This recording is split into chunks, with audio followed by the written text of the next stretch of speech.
विपरं नाथमप्रेक्षमाणान् भुवनमान्येन च अन्येन दोष्णा भवतु धीर्मा इति नः सान्त्वयन्तम् प्रणतवान् प्राणिनां प्राणभूतम् प्रणतिभिः प्रीणये पूर्णबोधम् तपो विद्या विरक्त्यादि सद्गुणौगाकरानहम् वादिराजगुरून् वन्दे हयग्रीवपदाश्रयान् मूकोऽपि यत्प्रसादेन मुकुन्दशयनायते राजराजायते रिक्तो राघवेन्द्रं तमाश्रये अनवद्यात्मचारित्रं वादिकद्योतभास्करम् विद्यामान्यगुरुं वन्दे विद्याविद्योतभास्वरम् श्रीविश्वेशतीर्थगुरुभ्यो नमः।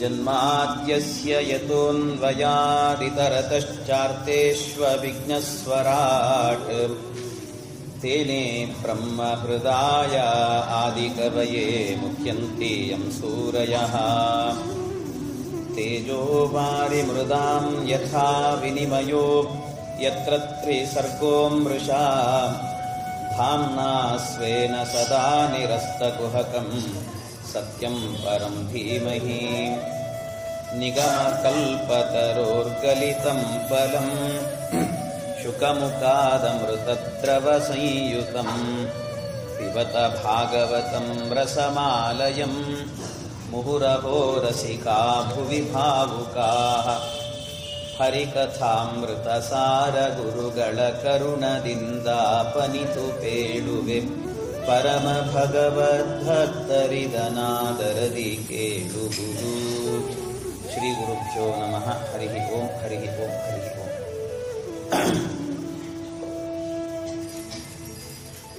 ಭಗವಂತ ತನಗೆ ಯಾರು ನಾಮಕರಣವನ್ನು ಮಾಡಲಿಲ್ಲ ಅಂತ ನ ನಾಮ ಕುರ್ವಂತಿ ಮಮೇತಿ ನೂನಂ, ಇವರ್ಯಾರು ನನಗೆ ನಾಮಕರಣ ಮಾಡೋದಿಲ್ಲ ಅಂತ ತಿಳಿದು ಭಗವಂತ 7ನೇ ದಿವಸಕ್ಕೆ ಪೂತನೆಯನ್ನು ಕೊಂದ. ಹುಟ್ಟಿದ 7 ದಿವಸದಲ್ಲಿ ದುಷ್ಟಪೂತನೆಯ ಕೊಂದೆ ಅಂತ ಪೂತನ ಜೀವಿತಾಹಾರಿ ಅಂತ ಕರೆಸಿಕೊಂಡ. ಇನ್ನು ಕೆಲವು ದಿವಸಕ್ಕೆ ತೃಣಾವರ್ತ ಎನ್ನುವಂಥ ರಾಕ್ಷಸನ ಸಂಹಾರ ಮಾಡಿ ತೃಣಾವರ್ತ ಸಂಹಾರಕ ಅಂತ ನಾಮಕರಣ ಆಗಿದೆ. ಇನ್ನು ಕೆಲವು ದಿವಸ ಆದ ಮೇಲೆ 3 ತಿಂಗಳಾದ ಮೇಲೆ ಆಗ ಶಕಟಾಸುರ ಅಂತ ಒಬ್ಬ ಬಂದ ಬಂಡಿ ರೂಪದಲ್ಲಿ. ಆ ಬಂಡಿ ರೂಪದಲ್ಲಿ ಬಂದಂಥ ಶಕಟಾಸುರನ ಸಂಹಾರವನ್ನು ಮಾಡಿ ಅದರ ಮೂಲಕ ಭಗವಂತ ಶಕಟಾಸುರ ಭಂಜನ ಅಂತ ಅನೇಕ ನಾಮಕರಣಗಳಾಯಿತು. ಇಷ್ಟು ನಾಮಕರಣಗಳನ್ನು ಪರಮಾತ್ಮ ಮಾಡಿಕೊಂಡಾಗ ಆಗ ಅನ್ನಿಸ್ತು, ಇಲ್ಲ ಇವನಿಗೆ ಆದಷ್ಟು ಬೇಗ ನಾವೇ ನಾಮಕರಣ ಮಾಡಬೇಕು ಅಂತ ಪರಮಾತ್ಮನಿಗೆ ನಾಮಕರಣ ಮಾಡಲಿಕ್ಕೆ ಅಂತ ಕುಲಪುರೋಹಿತರಾದಂಥ ಗರ್ಗಾಚಾರ್ಯರನ್ನು ಕರೆಸ್ತಾ ಇದ್ದಾರಂತೆ. ಗರ್ಗಾಚಾರ್ಯರಿಗೆ ಹೇಳಿ ಕಳಿಸಿದಾಗ ಅವರು ಬಂದಿದ್ದಾರೆ. ಗರ್ಗಾಚಾರ್ಯರು ಬಂದು ಯದೂನಾಂ ಅಹಮಾಚಾರ್ಯ ಖ್ಯಾತಶ್ಚ ಭುವಿ ಸರ್ವತಃ ಸುತಂ ಮಯಾ ಸಂಸ್ಕೃತಂತೆ ಮನ್ಯತೆ ದೇವಕೀ ಸುತಂ. ಆ ಕೂಡಲೇ ಬಂದವರು ಗರ್ಗಾಚಾರ್ಯರೇನೇ ಅವರಿಗೆ ನಾಮಕರಣವನ್ನು ಮಾಡುತ್ತಾ ಇದ್ದಾರಂತೆ. ಯಾಕೆ ಅಂದರೆ ನಾಮಕರಣ ಮಾಡಬೇಕು ಅಂತಾದರೆ ಇದ್ದಾರೆ, ಯಶೋದೆ ಮತ್ತು ನಂದಗೋಪ ಇದ್ದಾರೆ, ಆದರೆ ನಿಜವಾದ ತಂದೆ ತಾಯಿಗಳು ಅವರಲ್ಲ. ಇನ್ನು ಮಾಡಬೇಕು ಅಂತಾದರೆ ನಿಜವಾದ ತಂದೆ ತಾಯಿಗಳು ಅಂತ ಹೇಳಿದರೆ ದೇವಕಿ ವಸುದೇವ ಅವರಿರಬೇಕು, ಅವರು ಇಲ್ಲಿಲ್ಲ. ಆದ್ದರಿಂದ ಯಾರು ಇಲ್ಲದೆ ಇದ್ದಾಗ ಪುರೋಹಿತರೇ ಎಲ್ಲ ಮಾಡ್ತಾರಲ್ಲ, ಹಾಗಾಗಿ ಪುರೋಹಿತರು ಗರ್ಗಾಚಾರ್ಯರು ನಾವೇ ಮಾಡಿಬಿಡ್ತೇವೆ ಅಂತ ಗರ್ಗಾಚಾರ್ಯರೇನೆ ನಾಮಕರಣವನ್ನು ಮಾಡುತ್ತಾ ಇದ್ದಾರಂತೆ. ನಾಮಕರಣ ಮಾಡುವಾಗ ಸಣ್ಣ ಕೂಸು ಇನ್ನು ಆಗುತ್ತಾನೆ 3 ತುಂಬಿ 4ಕ್ಕೆ ಬಿದ್ದಿದೆ 4 ತಿಂಗಳಿಗೆ. ಆ 4 ತಿಂಗಳದ ಕೂಸು ಭಗವಂತ ಆ ಕೂಸಿನ ರೂಪದಲ್ಲಿರುವಾಗಲೇ ಅವನ ಮುಖ ನೋಡಿ ಏನಾದರೂ ಹೆಸರಿಡಬೇಕು ಅಂತ ನೋಡಿದ್ರಂತೆ. ಆ ಗರ್ಗಾಚಾರ್ಯರ ಮುಖ ನೋಡಿ ಹೆಸರಿಡಬೇಕು ಅಂತ ಹೋದರೆ ಅವರ ಮುಖ ನೋಡ್ಲಿಕ್ಕೆ ಪುರುಸೊತ್ತಿಲ್ಲ. ಒಂದು ಸರ್ತಿ ವಾರೆಗಣ್ಣಿಂದ ಭಗವಂತ ನೋಡಿದಂತೆ. ಆ ವಾರೆಗಣ್ಣಿನ ನೋಟವೇನೆ ಅವರಿಗೆ ಗಾಬರಿ ಆಗೋಯ್ತು ಗರ್ಗಾಚಾರ್ಯರಿಗೆ. ಎಲ್ಲ ಇವನು ಭಗವಂತ, ಇವನು ನಾನೇನೋ ನಾಮಕರಣ ಮಾಡೋದು, ಆ ನಾಮ ಅವನಿಗಿಷ್ಟ ಆಗದೆ ಇರೋದು, ಮುಂದಿನ್ನೇನೋ ಸಮಸ್ಯೆ ಆಗೋದು, ಇದೆಲ್ಲ ಯಾಕೆ ಬೇಕು ನನಗೆ, ನಾನು ಒಳ್ಳೆ ಇಕ್ಕಟ್ಟಿಗೆ ಸಿಕ್ಕಾಕೊಂಡಲ್ಲ ಅಂತ ವಿಚಾರ ಮಾಡಿ ಗರ್ಗಾಚಾರ್ಯ ಯೋಚನೆ ಮಾಡಿದ್ರಂತೆ. ನಾನಿವನಿಗೆ ನಾಮಕರಣ ಮಾಡೋದಿಲ್ಲ ಅಂದ್ರ, ನಾಮಕರಣ ಮಾಡಲ್ಲ, ಮತ್ತೇನು ಮಾಡಬೇಕು, ಇವನ ನಾಮಸ್ಮರಣ ಮಾಡುತ್ತೇನೆ ಅಂದ್ರಂತೆ. ನಾಮಕರಣ ಮಾಡೋದಿಲ್ಲ, ನಾಮಸ್ಮರಣ ಮಾಡುತ್ತೇನೆ ಅಂತ ನಾಮಸ್ಮರಣೆ ಮಾಡಿದ್ರಂತೆ. ಏನು ಸ್ಮರಣೆ ಮಾಡಿದ್ರು ಅಂದ್ರೆ, ಈ ಮನೆಯಲ್ಲಿ ವಯಸ್ಸಾದವ್ರಿಗೆ ಹೇಳ್ತಿರ್ತಾರೆ ನೋಡಿ, ಮನೆಯಲ್ಲಿ ಸುಮ್ಮನೆ ಕೂಡೋದಿಲ್ಲ ಪಾಪ, ವಯಸ್ಸಾದವ್ರಿಗೆ ಏನೋ ಕೆಲಸ ಮಾಡಬೇಕು, ಏನೋ ಮಟ್ಟ ಅವ್ರಿಗೆ ಒಂದು ಲೋಟ ನೀರು ಕುಡಿಬೇಕು ಅನಿಸ್ತದೆ. ಕುಡಿಯುವಾಗ ಅಲ್ಲೇ ತಗೊಂಡು ಅಲ್ಲೇ ಕುಡಿಲಿಕ್ಕಾಗಲ್ಲ, ಒಂದು ಲೋಟ ಹಿಡ್ಕೊಂಡು ಬಂದು ಹಾಯಾಗಿ ಒಂದು ಸೋಫಾದ ಮೇಲೆ ಕೂತ್ಕೊಂಡು ಹಾಯಾಗಿ ಕುಡಿಬೇಕು ಅಂತಿರ್ತದೆ.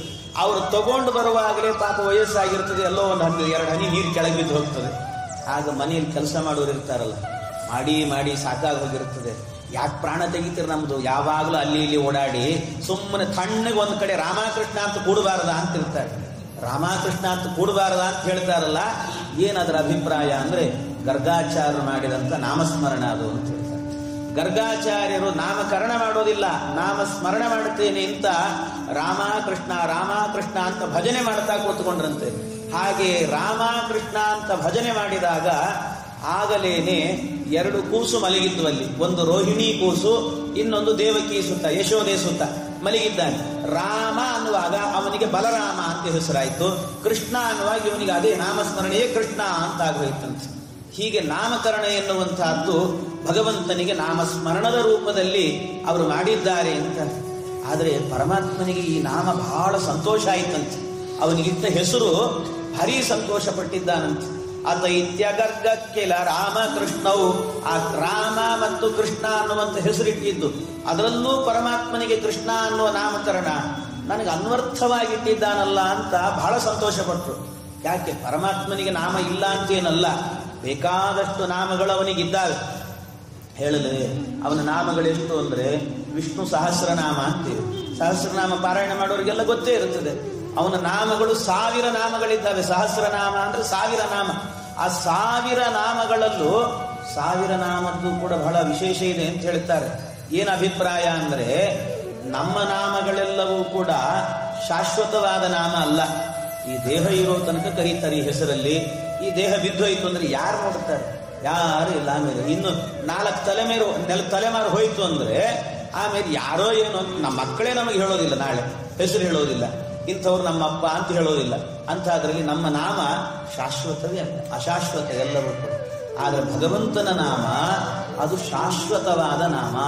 ಅದಕ್ಕೆ ನಮ್ಮಂತೆ ನಮಗೆ ಬರುವಂತೆ ನಮ್ಮ ನಾಮಗಳಿಗೆಲ್ಲ ಸಾವಿದೆ, ಅವನ ನಾಮಕ್ಕೆ ಸಾವಿಲ್ಲ ಅಂತ. ಆದ್ರಿಂದಲೇನೆ ಪರಮಾತ್ಮನ ನಾಮ ಸಹಸ್ರನಾಮ ಅಂದ್ರೆ ಅರ್ಥ ಏನು, ಕನ್ನಡದಲ್ಲಿ ಸಹಸ್ರ ಅಂದ್ರೆ 1000 ನಾಮ ಅಂತ ಅರ್ಥ. ಅದನ್ನ ಹೇಗೆ ಬಿಡಿಸ್ಬೇಕು ಅದನ್ನ ಹೇಳ್ತಾರೆ. 1000ದ ನಾಮ ಸಾವು ಇರದ ನಾಮ, ವಿಷ್ಣುವಿನ ಪುಣ್ಯ ನಾಮ, ಸಾಕೊಂದೇ ನಾಮ ಭವ ಭಯ ವಿರಾಮ, ಶ್ರೀರಾಮ ನಾಮ ಧಾಮ.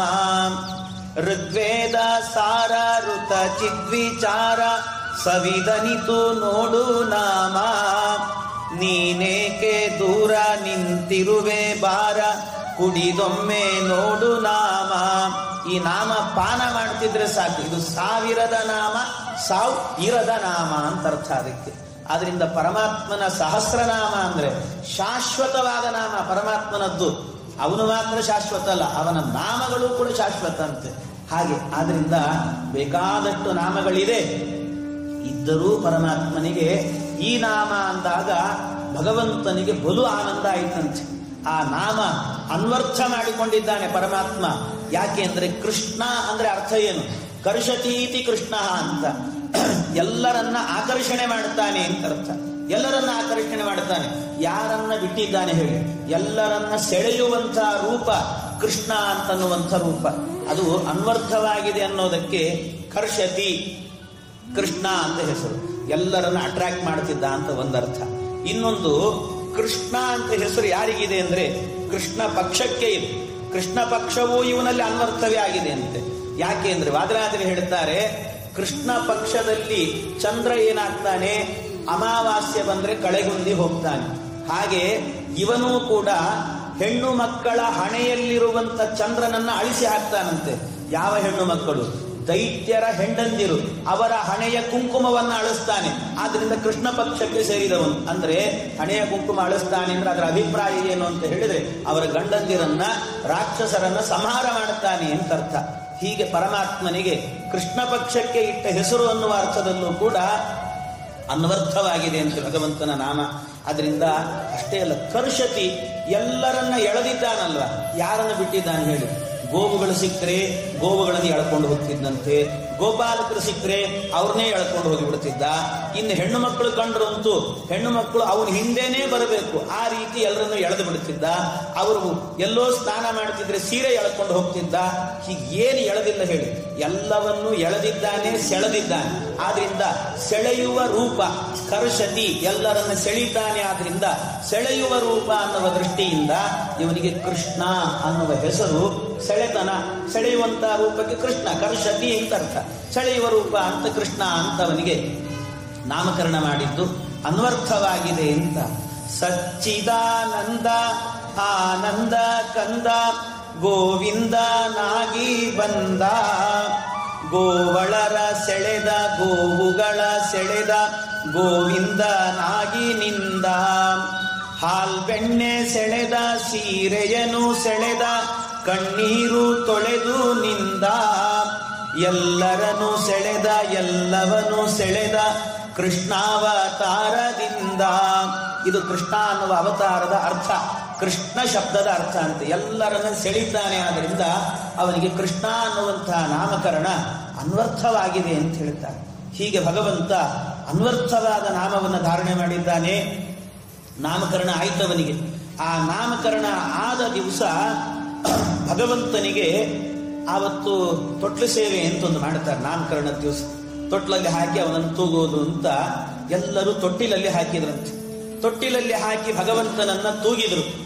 ಭಗವಂತನನ್ನ ತೂಗುವಾಗ ಪರಮಾತ್ಮ ಏನು ಮಾಡ್ತಿದ್ದಂತೆ, ಅವನು ಮಲಗಿದಲ್ಲೇನೆ, ಯಾವಾಗ ಪ್ರಳಯ ಕಾಲದಲ್ಲಿ ಎಲೆಯ ಮೇಲೆ ಮಲಗಿದಾಗ ಹೇಗಿರ್ತಾನೆ, ಬಾಲರೂಪದಲ್ಲಿ ಏನು ಚೇಷ್ಟೆಯನ್ನ ಮಾಡ್ತಿರ್ತಾನೋ ಅದೇ ಚೇಷ್ಟೆಯನ್ನ ಮಾಡಿದ್ದಂತೆ. ಏನು ಮಾಡ್ತಾನೆ ಅಂದ್ರೆ, ಆ ಕಾಲದಲ್ಲಿ ಮಗುವಿನ ರೂಪದಲ್ಲಿ, ಪ್ರಳಯ ಕಾಲದಲ್ಲಿ ಮಗುವಿನ ರೂಪದಲ್ಲಿ ಆಲದ ಎಲೆಯ ಮೇಲೆ ಮಲಗ್ತಾನಂತೆ. ಮಲಗೇನು ಮಾಡ್ತಿರ್ತಾನೆ ಭಗವಂತ ಅಂದ್ರೆ, ಕರಾರವಿಂದೇನ ಪದಾರವಿಂದಂ ಮುಖಾರವಿಂದೇ ವಿನಿವೇಶಯಂತಂ ವಟಸ್ಯ ಪತ್ರಸ್ಯ ಪುಟೇಶಯಾನಂ ಬಾಲಂ ಮುಕುಂದಂ ಮನಸಾ ಸ್ಮರಾಮಿ. ಪರಮಾತ್ಮ ತನ್ನ ಪಾದವೆಂಬಂತ ಕಮಲವನ್ನ ಕೈಯೆಂಬ ಕಮಲದಿಂದ ಬಾಯೆಂಬ ಕಮಲದಲ್ಲಿ ಇಟ್ಕೊಳ್ತಾ ಇರ್ತಾನೆ. ಅಂದ್ರೆ ಅರ್ಥ ಏನು? ತನ್ನ ಪಾದದ ಹೆಬ್ಬೆರಡನ್ನ ತೆಗೆದುಕೊಂಡು ತನ್ನ ಬಾಯಿಗೆ ಇಟ್ಕೊಂಡು ಚಿಪ್ತಾ ಇರ್ತಾನಂತೆ. ಇದು ಕೃಷ್ಣನ ಲೀಲೆ. ನಾರಾಯಣ ಪಂಡಿತಾಚಾರ್ಯ ಹೇಳ್ತಾರೆ, ಭಗವಂತನ ಒಂದೊಂದು ಲೀಲೆ ಇದೆಯಲ್ಲ, ಕೃಷ್ಣಾವತಾರದ ಲೀಲೆ, ಎಲ್ಲ ಲೀಲೆಗಳು ಕೂಡ ಹಾಗೆ ಅಂತ ಹೇಳಿದ್ರೆ ಭಾವಪೂರ್ಣವಾದ ಲೀಲೆಗಳಂತೆ. ಎಲ್ಲದರಲ್ಲೂ ಕೂಡ ಒಂದೊಂದು ಭಾವ ತುಂಬಿದ್ದಾನೆ ಪರಮಾತ್ಮ, ಅದರಲ್ಲಿ ಒಂದೊಂದು ಅರ್ಥವನ್ನು ತುಂಬಿದ್ದಾನಂತೆ. ಅದಕ್ಕೆ ಹೇಳ್ತಾರೆ, ಲೀಲಾವಿರ್ಭಾವ ಗರ್ಭಾಭಿಹಿ ಜನಮಾನಂದ ಎನ್ಬಭವು ಅಂತ ಹೇಳ್ತಾನೆ. ಜನಮಾನಂದಯನ್, ಆನಂದವನ್ನ ಕೊಡ್ತಾ ಜನರಿಗೆ. ಲೀಲಾವಿರ್ಭಾವ ಗರ್ಭಾಭಿಹಿ, ಅದು ಭಾವಪೂರ್ಣವಾದಂತ ಲೀಲೆಗಳನ್ನು ತೋರಿಸಿದ್ದಾನೆ ಪರಮಾತ್ಮ.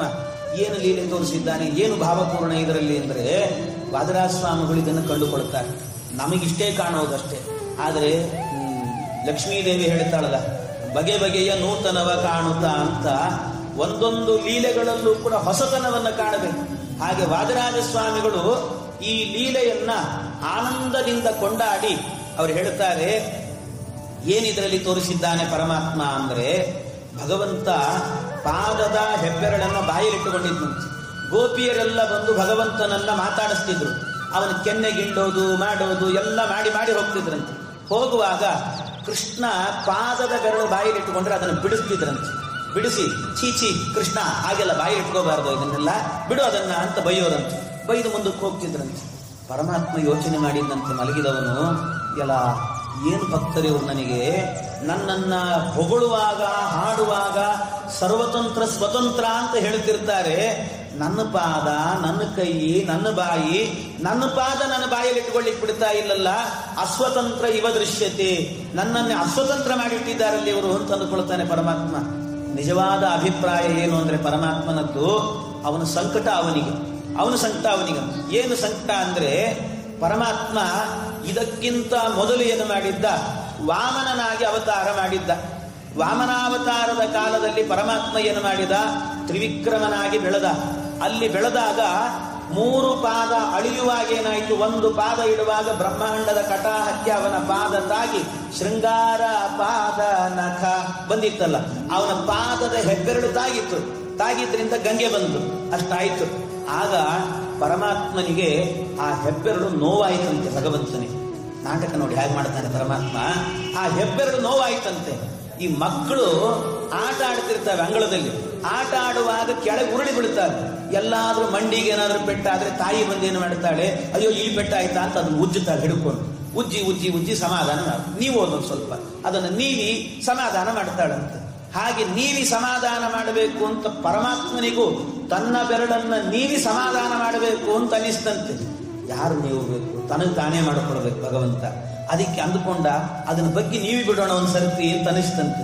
ಆದ್ರೆ ಪರಮಾತ್ಮನಿಗೆ 1 ಪಾದ ಅಳದಿದ್ದ, ಇನ್ನೂ 2 ಪಾದ ಬಾಕಿ ಇದೆ, ಇನ್ನು ಲೇಟ್ ಆಗಿ ಹೋಗ್ತದೆ, ಮತ್ತೆ ಆ ಕಡೆ ಈ ಕಡೆ ಆದ್ರೆ ಕಷ್ಟ ಅಂತ ಪರಮಾತ್ಮ ಮತ್ತೆ ಬಗ್ಗಬೇಕಲ್ಲ. ಎಷ್ಟು ಎತ್ತರದ ರೂಪ ವರ್ಣನೆ ಮಾಡಿದ್ದೀವಿ ಮೊನ್ನೆ, ಎಷ್ಟು ಎತ್ತರ ಇದ್ದ ಅಂತ. ಅಲ್ಲಿಂದ ಬಗ್ಗಬೇಕು ಅಂದ್ರೆ ಟೈಮ್ ತಗೊಳ್ತದೆ ಅಂತಾನೆ ಪರಮಾತ್ಮ. ಸಮಯ ಆಗ್ತದೆ, ಟೈಮ್ ಇಲ್ಲ ಈಗ ನನಗೆ, 2 ಪಾದ ಅಳದು ಬಿಡುತ್ತೇನೆ ಅಂತ ಅಳದು ಬಿಟ್ಟ. ಆಮೇಲೆ ಬಲಿಚಕ್ರವರ್ತಿ ಗಲಾಟೆ ಮಾಡಿದ, ಅದು ಅಲ್ಲಿಗೆ ಮುಗಿದೋಯ್ತು ಕೆಲಸ. ಮತ್ತದನ್ನು ನೀವಲಿಕ್ಕೆ ಆಗಲೇ ಇಲ್ಲ ಅಂತ. ಆಮೇಲೆ ಭಗವಂತ ಏನು ಮಾಡಿದ? ಪರಶುರಾಮನಾಗಿ ಅವತಾರ ಮಾಡಿದಂತೆ. ಪರಶುರಾಮ ಅವತಾರದಲ್ಲಾಗುವಾಗ ಅವನು ಹುಟ್ಟಿದ ಕೂಡಲೇ ತಂದೆ ಆಜ್ಞೆ ಮಾಡಿದ್ದಕ್ಕೋಸ್ಕರ ಅವರ ತಂದೆ ತಾಯಿಯ ತಲೆ ಕಡದ ಮಾಡಿದ ಎಲ್ಲ ಆಯ್ತು. ಕಾರ್ತವೀರ್ಯಾರ್ಜುನನ ಮಕ್ಕಳು ಬಂದ್ರು, ಅವರ ಅಪ್ಪನ ಕೊಂದ್ರು ಅಂತ ಇಡೀ ಕ್ಷತ್ರಿಯ ವಂಶವನ್ನು ನಿರ್ವಂಶ ಮಾಡ್ತೀನಿ ಅಂತ ಹುಟ್ಟಿದ ಕೂಡಲೇನೆ 21 ಬಾರಿ ಭೂಮಂಡಲ ಸಂಚಾರ ಅಂತ ಹೊರಟೇ ಬಿಟ್ರು. ಅಲ್ಲೂ ಟೈಮ್ ಇಲ್ಲ, ಸಮಯ ಇಲ್ಲ ಅಂತ. ಇನ್ನೆಲ್ಲಿ ಹೋಗ್ಬೇಕು? ಆಮೇಲೆ ಬಂದದ್ದು ರಾಮಾವತಾರ. ರಾಮಾವತಾರದಲ್ಲಿ ಸಣ್ಣ ಕೂಸಾಗಿರುವಾಗ ಬಾಲಲೀಲೆ ತೋರಿಸ್ಬೇಕು ಅನ್ನೋಷ್ಟರೊಳಗೇನೆ ವಿಶ್ವಾಮಿತ್ರರು ಬಂದ್ರು, ಗಾಡಿ ಕರ್ಕೊಂಡು ಹೋಗ್ಬಿಟ್ರು. ಅಲ್ಲೂ ಟೈಮ್ ಇಲ್ಲ, ಸಮಯ ಇಲ್ಲ. ಭಗವಂತ ಯೋಚನೆ ಮಾಡಿದ, ಈಗ ಕೃಷ್ಣಾವತಾರದಲ್ಲಿ ಬೇಕಾದಷ್ಟು ಸಮಯ ಇದೆ. ಅದಕ್ಕೆ ಆವತ್ತು ಆ ಬೆರಳಿಗೆ ನೋವಾಗಿತ್ತಲ್ಲ, ಆ ಬೆರಳನ್ನ ಸಮಾಧಾನ ಮಾಡಬೇಕು ಅಂತ ಪರಮಾತ್ಮ ಇವತ್ತು ಅದನ್ನ ಬಾಯಲ್ಲಿಟ್ಟುಕೊಂಡು ಮುದ್ದು ಮಾಡುತ್ತಾ ಆ ಬೆರಳಿಗೆ ಹೇಳುತ್ತಿದ್ದಾನಂತೆ, ಬೆರಳೇ ಸಮಾಧಾನ ಮಾಡಿಕೋ, ನಿನ್ನನ್ನು ಅವತ್ತು ನಾನು ನೀವಿ ಸಮಾಧಾನ ಮಾಡ್ಲಿಕ್ಕೆ ಆಗಲಿಲ್ಲ ಅಂತ ಅದಕ್ಕೆ ಸಂತೈಸ್ತಾ ಇದ್ದಾನೆ ಅನ್ನುವಂತೆ ಇದೆ ಅಂತ ನೋಡಿ. ಬರೀ 1 ಪಾದದ ಬೆರಳು ಬಾಯಲ್ಲಿಟ್ಟುಕೊಂಡ್ರೆ ಬಾದರಾಜರಿಗೆ ಎಷ್ಟು ಯೋಚನೆ ಬಂದಿದೆ. ಯಾಮರ್ತ್ಯಮರ್ತ್ಯದಿತಿಜಾಲಿಭಿರಪ್ಯಭೇದ್ಯಂ ಬ್ರಹ್ಮಾಂಡ ಬಾಂಡಮಭಿನುನ್ನಕ ಕೋಟಿ ಮಾತ್ರಾತ್ ಸ್ವಾಂಗುಷ್ಟ ಪುಷ್ಟ ಸುಭಗಾಂಗುಲಿ ಮಚ್ಯುತಸ್ಥಂ ಸಂಗೃಹ್ಯ ಚುಂಬತಿ ಶಿಶು ಪ್ರಕೃತಿಶಯಾನಃ. ಆ ಪರಮಾತ್ಮ ಸಂಗೃಹ್ಯ ಚುಂಬತಿ, ಅದನ್ನ ಮುದ್ದು ಮಾಡಿ ಸಮಾಧಾನ ಮಾಡ್ತಾನಂತೆ ಪರಮಾತ್ಮ. ಹಾಗಿದೆ, ಎಷ್ಟು ಅದ್ಭುತ ಪರಮಾತ್ಮ, ಅತ್ಯದ್ಭುತವಾಗಿದ್ದಾನೆ. ಅವನು ಒಂದೊಂದು ಲೀಲೆಯೂ ಕೂಡ ಅದ್ಭುತ ಅಂತ ಹೇಳ್ತಾರೆ. ಬೆಳೆದು ನಿಂತ, ಅವನು ಬೆಳೆದಿದ್ದಾನಲ್ಲ ತ್ರಿವಿಕ್ರಮನಾಗಿ, ಬೆಳೆದು ನಿಂತ ಆ ದಿವ್ಯ ರೂಪವು ನೋಡಲೆಂತೂ ಚಂದ, ಮೂಲೋಕ ವ್ಯಾಪಿಸಿದ ಅದನ್ನು 3 ಲೋಕವನ್ನು ಕೂಡ 14 ಲೋಕ, 3 ಲೋಕದಲ್ಲಿ ಎಲ್ಲ ಸೇರಿತ್ತು. ಹಾಗಾಗಿ ಆ 3 ಲೋಕವನ್ನು ಕೂಡ ವ್ಯಾಪಿಸಿರುವಂತಹದ್ದು ಅವನ ಪಾದ.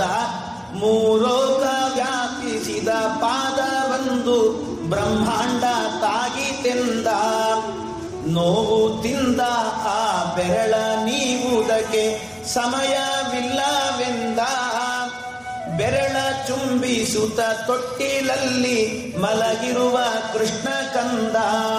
ಈ ರೀತಿ ಕೃಷ್ಣ ಆ ತೊಟ್ಟಿಲಲ್ಲಿ ಮಲಗೋದರ ಮೂಲಕ, ಬಾಯಲ್ಲಿ ಬೆರಳಿಟ್ಟುಕೊಳ್ಳೋದರ ಮೂಲಕ ಆವತ್ತಿನ ನೆನಪು ಮಾಡಿಕೊಂಡಂತೆ ಪರಮಾತ್ಮ. ಹೀಗೆ ಅನುಸಂಧಾನ ಮಾಡಿ, ಅದಕ್ಕೆ ದಾಸರು ಹೇಳಿದ್ದು ಇದನ್ನೇ, ಮಕ್ಕಳಾಡಿಸುವಾಗ ಮಡದಿಯೊಳಕ್ಕರೆದೆ ಮೆರೆವಾಗ. ನೀವು ಮಕ್ಕಳನ್ನು ಆಡಿಸುವಾಗ ಅವುಗಳಿಗೆ ಏನು ಲೀಲೆ ತೋರಿಸಿದ್ರು ಕೂಡ ಕೃಷ್ಣಾವತಾರ ಅಂತ ಅನುಸಂಧಾನ ಮಾಡ್ರಿ ಅಂತ, ಕೃಷ್ಣಾವತಾರದ ಲೀಲೆಗಳಿವೆಲ್ಲವೂ ಕೂಡ ಅಂತ. ಹೀಗೆ ಪರಮಾತ್ಮ ಮಲಗಿದಲ್ಲಿ ಲೀಲೆಯನ್ನು ತೋರಿಸಿದ್ದಾನಂತೆ. ತೊಟ್ಲಲ್ಲಿ ಮಲಗಿದಾಗ ಇದು ಭಾವಪೂರ್ಣವಾದ ಲೀಲೆ. ಇನ್ನು ಎಲ್ಲರೂ ಬಂದವರೆಲ್ಲ ಊಟ ತಿಂಡಿ ಎಲ್ಲ ಆಯಿತು, ಮನೆಗೆ ಹೋದ್ರೆ ಯಶೋದೆಗೆ ಪರಮಾನಂದವಂತ. ಅವನ ಕಣ್ಣಿಗೆ ಕಾಡಿಗೆ ಹಚ್ಚುತ್ತಾಳೆ, ಅವನ ಕೆನ್ನೆಗಳಿಗೆ ಹಚ್ಚುತ್ತಾಳೆ, ಕಾಲಿಗೆ ಹಚ್ಚುತ್ತಾಳೆ. ಎಲ್ಲಿ ಅವನಿಗೆ ಕಣ್ಣಾಗಿದೆಯೋ ಏನೋ, ದೃಷ್ಟಿ ಆಗಿದೆಯೋ ಏನೋ ಅಂತ ಅಷ್ಟು ಜನ ಬಂದು ನೋಡಿ ಹೋಗಿದ್ದಾರಲ್ಲ ಕೃಷ್ಣನ. ಅದಕ್ಕೆ ದೃಷ್ಟಿ ಆಗಿದೆ ಅಂತ ಅವನನ್ನು ಎತ್ತಿ ಎತ್ತಿ ಮುದ್ದಾಡುತ್ತಾಳೆ. ಆದ್ರೆ ಇವನು ಸ್ವಲ್ಪವೂ ಹತ್ತಿಲ್ಲ ಅಂತ ಕೃಷ್ಣ. ಅತ್ತೇ ಇಲ್ಲ, ಅವನು ಯಾವತ್ತು ಅಳ್ಳಿಲ್ಲ, ಸುಮ್ಮನೆ ಇದ್ದ. ಆದರೂ ಮುದ್ದಾಡುತ್ತಾ ಇದ್ಲು. ತನ್ನ ಕೂಸು ಅಂತ ಪರಮಾನಂದ ಅವಳಿಗೆ. ಆನಂದದಿಂದ ಮುದ್ದಾಡುತ್ತಾ ಇದ್ದಾಳಂತೆ. ಹೀಗೆ ಮುದ್ದಾಡಿಕೊಂಡಿರುವಾಗ ಆ ಸಂದರ್ಭದಲ್ಲಿ ಪರಮಾತ್ಮ ಸ್ವಲ್ಪ ಮನೆಯಲ್ಲಿ ನಿಧಾನವಾಗಿ ಆ ಕಡೆ ಈ ಕಡೆ ತೆವಳುಕೊಂಡು ಓಡಾಡ್ತಿದ್ದಂತೆ ಪರಮಾತ್ಮ. ಅಷ್ಟಾಗಿತ್ತಾಗ ತೆವಳುತ್ತಾ ಇದ್ದ. ತೆವಳುವುದರಲ್ಲೇನೆ ಅಲ್ಲಿ ಇಲ್ಲಿ ಇಟ್ಟಂತ ಪದಾರ್ಥಗಳನ್ನ, ಸಾಮಾನುಗಳನ್ನ ಕಿತ್ತಿ ಹಾಕೋದೆಲ್ಲ ಮಾಡ್ತಿದ್ದ. ಮಕ್ಕಳಂದ ಮೇಲೆ ಅಷ್ಟೇ, ಅವು ಮಾಡ್ತಾನೆ ಇರ್ತಾವೆ, ನಾವು ಎತ್ತಾನೆ ಇರಬೇಕಷ್ಟೆ. ಹಾಗೆ ಕೃಷ್ಣ ಅದೇ ರೀತಿ ಎಲ್ಲ ಕಿತ್ತಿ ಹಾಕ್ತಿದ್ದಂತೆ. ಹಾಕುವಾಗ ಅವಳಿಗೆ ಈ ಕಡೆ ಇವನನ್ನು ನೋಡ್ಕೊಳ್ಬೇಕು ಅಥವಾ ಒಳಗಡೆ ಅಡಿಗೆ ಕೆಲಸ ಮಾಡಬೇಕು, ಮನೆ ಕೆಲಸ ಮಾಡಬೇಕು, ಬಹಳ ಸಾಕಾಗೋಗಿತ್ತು. ಇನ್ನೊಂದು ಸರ್ತಿ ಏನು ಮಾಡಿದಂತೆ, ಈ ರೀತಿ ಮಾಡಿದ್ದೀನಿ ಮಾಡ್ತಾ ಇದ್ದು. ಇದಾದರೆ ಇನ್ನೊಂದು ಸರ್ತಿ ಜೋರು ಹಠ ಮಾಡಿಬಿಟ್ಟಂತೆ.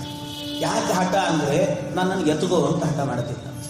ಎತ್ಕೊಂಡೇ ಇರ್ಬೇಕು. ಯಾವಾಗ ಮನೆ ಕೆಲಸ ಯಾವಾಗ ಮಾಡಬೇಕು, ಯಾವಾಗಲೂ ಎತ್ಕೋ ಅಂತ ಹೇಳ್ತಿದ್ರೆ ಕೆಲವು ಮಕ್ಕಳು ಹಾಗೆ ಮಾಡ್ತಿರ್ತಾರೆ. ಯಾವಾಗಲೂ ಎತ್ಕೊಂಡೇ ಇರ್ಬೇಕು. ಅವ್ರನ್ನ ಕೆಳಗೆ ಬಿಟ್ರೆ ಸಾಕಾಳ್ತಿರ್ತಾವಂತೆ. ಹಾಗೆ ಕೃಷ್ಣನೂ ಕೂಡ ಹಠ ಮಾಡಿದ. ಕೃಷ್ಣನಿಗೆ ಹೇಳಿದಂತೆ ತಾಯಿ ಯಶೋದೆ ಹೇಳ್ತಾಳೆ, ಕೃಷ್ಣ ಹಾಗೆ ಮಾಡಬೇಡೋ, ಹಠ ಮಾಡಬೇಡೋ, ಒಂದು 10 ನಿಮಿಷ ಮಲ್ಕೊಳ್ಳೋ, ನಿನ್ನ ನಮ್ಮಯ್ಯ ಅಂತೀನಿ. ಒಂದು 10 ನಿಮಿಷ ಮಲಗಿದ್ರೆ ಸಾಕು, ಮನೆ ಕೆಲಸ ಎಲ್ಲ ಮುಗಿಸ್ಕೊಂಡ್ಬಿಡ್ತೀನೋ. ಒಂದು 10 ನಿಮಿಷ ಸಮಯ ಕೊಡು ನನಗೆ, ಒಂದು 10 ನಿಮಿಷ ಮಲಗಿಬಿಡು ನೀನು ಅಂತ ಅವನಿಗೆ ಮತ್ತೆ ಹೇಳ್ತಿದ್ದಂತೆ. ಒಂದು 10 ನಿಮಿಷ ಹೇಳ್ತಾಳೆ. ಹಾಡುಗಳನ್ನು ಹೇಳ್ತಾಳೆ. ಗುಣನಿಧಿಯೇ ನಿನ್ನ ಎತ್ತಿಕೊಂಡಿದ್ದಾರೆ, ಮನೆಯ ಕೆಲಸವನ್ನು ಯಾರು ಮಾಡುವರೋ, ಮನಕ್ಕೆ ಸುಖ ನಿದ್ರೆಯ ತಂದುಕೋ ಬೇಗ, ಪಣಿಶಾಯನನೆ ನಿನ್ನ ಪಾಡಿ ತೂಗುವೆನೋ. ಜೋ ಜೋ ಕೃಷ್ಣ ಮಲಗೋ ಅಂತ ಅವನ್ನ ಜೋಗುಳ ಹಾಡಿ ಮಲಗಿಸ್ತಾ ಇದ್ದಾಳಂತೆ. ಆ ಪರಮಾತ್ಮನ ಹಾಡುಗಳನ್ನ ಹಾಡುವಾಗ ಮಲಗು ಮಲಗು ಮಲಗು ಅಂತ ಹಠ ಹಿಡಿದು ಕೃಷ್ಣ ಕೇಳೇ ಬಿಟ್ಟಂತೆ. ತೊದಲು ನುಡಿ ಬಂದೇ ಬಿಡುತ್ತೆ ಅವನಿಗೆ. ತೊದಲು ನುಡಿ ಬಂದು ತೊದಲು ಮಾತಿನಲ್ಲೇನೆ ಪರಮಾತ್ಮ ಕೇಳಿದಂತೆ, ಅಮ್ಮ ಯಾವಾಗ ನೋಡ್ಲಿ ನನ್ನನ್ನ ಮಲಗು ಮಲಗು ಮಲಗು ಅಂತ ಹಠ ಮಾಡ್ತೀಯಲ್ಲ, ಯಾಕೆ ನನ್ನ ಮಲಗಿಸ್ತೀಯ ಅಂತ ಕೇಳಿದಂತೆ. ಯಾಕೆ ಮಲಗಬೇಕು ನಾನು ಅಂತ ಕೇಳಿದ. ಅದಕ್ಕೆ ನೀನು ಹಠ ಮಾಡ್ತಿರ್ತೀಯ ಅಂತ ಹೇಳಿದ್ರೆ ಕೇಳೋದಿಲ್ಲ ಕೃಷ್ಣ, ಅದಕ್ಕೆ ಮಲಗುವಂತ. ಬಾ ಕೃಷ್ಣ ಎಂಥ ಉತ್ತರ ಕೊಟ್ಟಿದ್ದಾಳೆ ನೋಡಿ. ಬೇರೆ ಯಾರಿಗಾದ್ರೂ ತಾಯಿಯಂದ್ರಿಗೆ ಮಕ್ಕಳಿಂತ ಪ್ರಶ್ನೆ ಕೇಳಿದ್ರೆ ಏನು ಉತ್ತರ ಕೊಡಬೇಕು? ನಿದ್ದೆ ಮಾಡು, ಯಾಕೆ ನಿದ್ದೆ ಮಾಡಬೇಕು ಕೇಳಿದ್ರೆ ಏನ್ ಹೇಳಬೇಕು?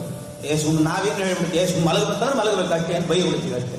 ಆದರೆ ತಾಯಿ ಎಷ್ಟು ಚೆನ್ನಾಗಿ ಉತ್ತರ ಹೇಳಿದಂತೆ, ಕೃಷ್ಣ ನೀನು ಮಲಗಿದ್ರೆ ತಿಂದ ಪದಾರ್ಥ ಎಲ್ಲ ಜೀರ್ಣ ಆಗುತ್ತೋ, ಜೀರ್ಣ ಆದ್ರೆ ಮತ್ತೆ ತಿನ್ನಬಹುದು ನೀನು, ಅದಕ್ಕೋಸ್ಕರ ಮಲಗು ಅಂತ ಹೇಳಿದ್ವಿ. ಮಕ್ಕಳಿಗೆ ತಿನ್ನೋದು ಅಂದ್ರೆ ಖುಷಿ, ಆದ್ರಿಂದ ಮತ್ತೆ ತಿನ್ಲಿಕ್ಕೆ ಅವಕಾಶ ಇದೆ, ನೀನು ತಿನ್ನಬಹುದು, ಮಲಗು ನೀನು. ಮತ್ತೆ ಕೃಷ್ಣ ಕೇಳಿದಂತೆ, ಅಮ್ಮ ನಿದ್ದೆ ಅಂತೀಯಲ್ಲ, ನಿದ್ದೆ ಅಂದ್ರೆ ಏನು ಅಂತ ಕೇಳಿದ್ವಿ. ಏನ್ ಹೇಳಬೇಕು? ನಿದ್ದೆ ಅಂದ್ರೆ ಏನಂತೇನು ಹೇಳ, ನಿದ್ದೆ ಅಂದ್ರೆ ಗೊರಕೆ ಹೊಡೆಯೋದು ಅಂತ ಅಷ್ಟೇ ಹೇಳಬೇಕು ಅಷ್ಟೇ, ಇನ್ನೇನು ಹೇಳಲಿಕ್ಕೆ ಆಗ್ತದೆ. ಆದ್ರೆ ತಾಯಿ ಎಷ್ಟು ಚೆನ್ನಾಗಿ ಉತ್ತರ ಹೇಳ್ತಾಳೆ. ಮಗು, ನಿದ್ದೆ ಅಂತ ಹೇಳಿದ್ರೆ ಪ್ರಾಜ್ಞಾನಾಮಕ ಪರಮಾತ್ಮನನ್ನ ಆಲಿಂಗನೆ ಮಾಡಿಕೊಳ್ಳೋದಿದೆಯಲ್ಲ, ಇದನ್ನೇ ನಿದ್ದೆ ಅಂತ ಕರೀತಾರೆ ಅಂತ ಹೇಳ್ತಾರೆ. ಅದಕ್ಕೆ ಕೃಷ್ಣನಿಗೆ ಪರಮಾನಂದ. ಓಹೋ ಹೌದಮ್ಮ, ಹಾಗಾದ್ರೆ ನಾನು ನಿದ್ದೆ ಮಾಡ್ತೀನಿ ಅಂತ ತನ್ನನ್ನೇ ತಾನು ಅಪ್ಪಿಕೊಂಡಂತೆ. ಯಾಕೆ ಪ್ರಾಜ್ಞಾನಾಮಕ ಅವನೇ, ಹಾಗಾಗಿ ತನ್ನನ್ನೇ ತಾನು ಅಪ್ಪಿಕೊಂಡು ಭಗವಂತ ಕ್ಷಣ ಮಾತ್ರ ಅಷ್ಟೇ, ಕ್ಷಣ ಆಯ್ತು ಕಣ್ ತೆಗೆದಂತೆ, ಅಮ್ಮ ತಿಂದದ್ದೆಲ್ಲ ಜೀರ್ಣ ಆಯ್ತು, ಮತ್ತೇನಾದ್ರು ಕೂಡ ತಿನ್ಲಿಕ್ಕೆ ಅಂತ ನಿದ್ದೆ ಆಗೋಯ್ತು ಅಂದ್ಬಿಟ್ಟ.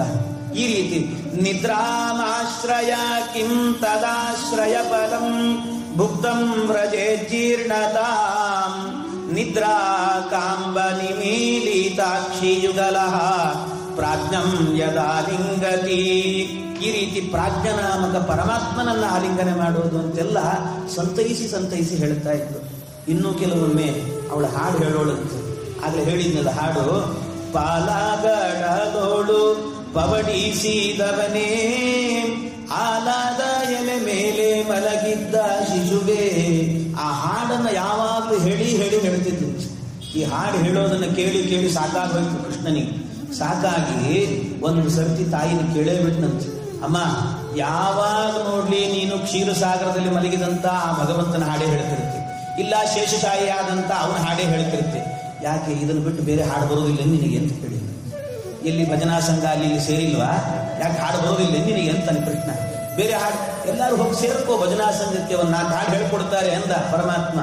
ಅವ್ರು ಏನು ಉತ್ತರ ಹೇಳಬೇಕು, ಏನು ಉತ್ತರ ಹೇಳಬೇಕು? ಈ ರೀತಿ ಎಲ್ಲ ಮಾತಾಡ್ತಿದ್ದ ಪರಮಾತ್ಮ. ತೊದಲು ನುಡಿಗಳಲ್ಲೇ ಇಷ್ಟು ಮಾತಾಡಿದ್ರು. ಯಾಕೆ ಯಾವಾಗಲೂ ಅವನದೇ ಹಾಡು ಹೇಳುತ್ತೆ, ಬೇರೆ ಹಾಡು ಹೇಳು ಅಂತ. ಅದಕ್ಕೆ ಕೊನೆಗೆ ಏನು ಹೇಳಬೇಕು ಅವಳು ಉತ್ತರ ಬಹಳ ಚೆನ್ನಾಗಿ ಅವಳು ಹೇಳಿದ್ರಂತೆ. ಕೃಷ್ಣ ನೀನು ಹಾಗೆಲ್ಲ ಹೇಳಬೇಡವೋ, ಯಾಕೆ ಅವನ ಹಾಡೇ ಯಾಕೆ ಹೇಳ್ತೇನೆ ಅಂದ್ರೆ, ಕ್ಷೀರಶಾಹಿ ಆದಂತ ಕ್ಷೀರ ಸಮುದ್ರದಲ್ಲಿ ಮಲಗಿದವನು, ಶೇಷಶಾಹಿ ಆದವನು ಎಲ್ಲ ಒಂದೇ.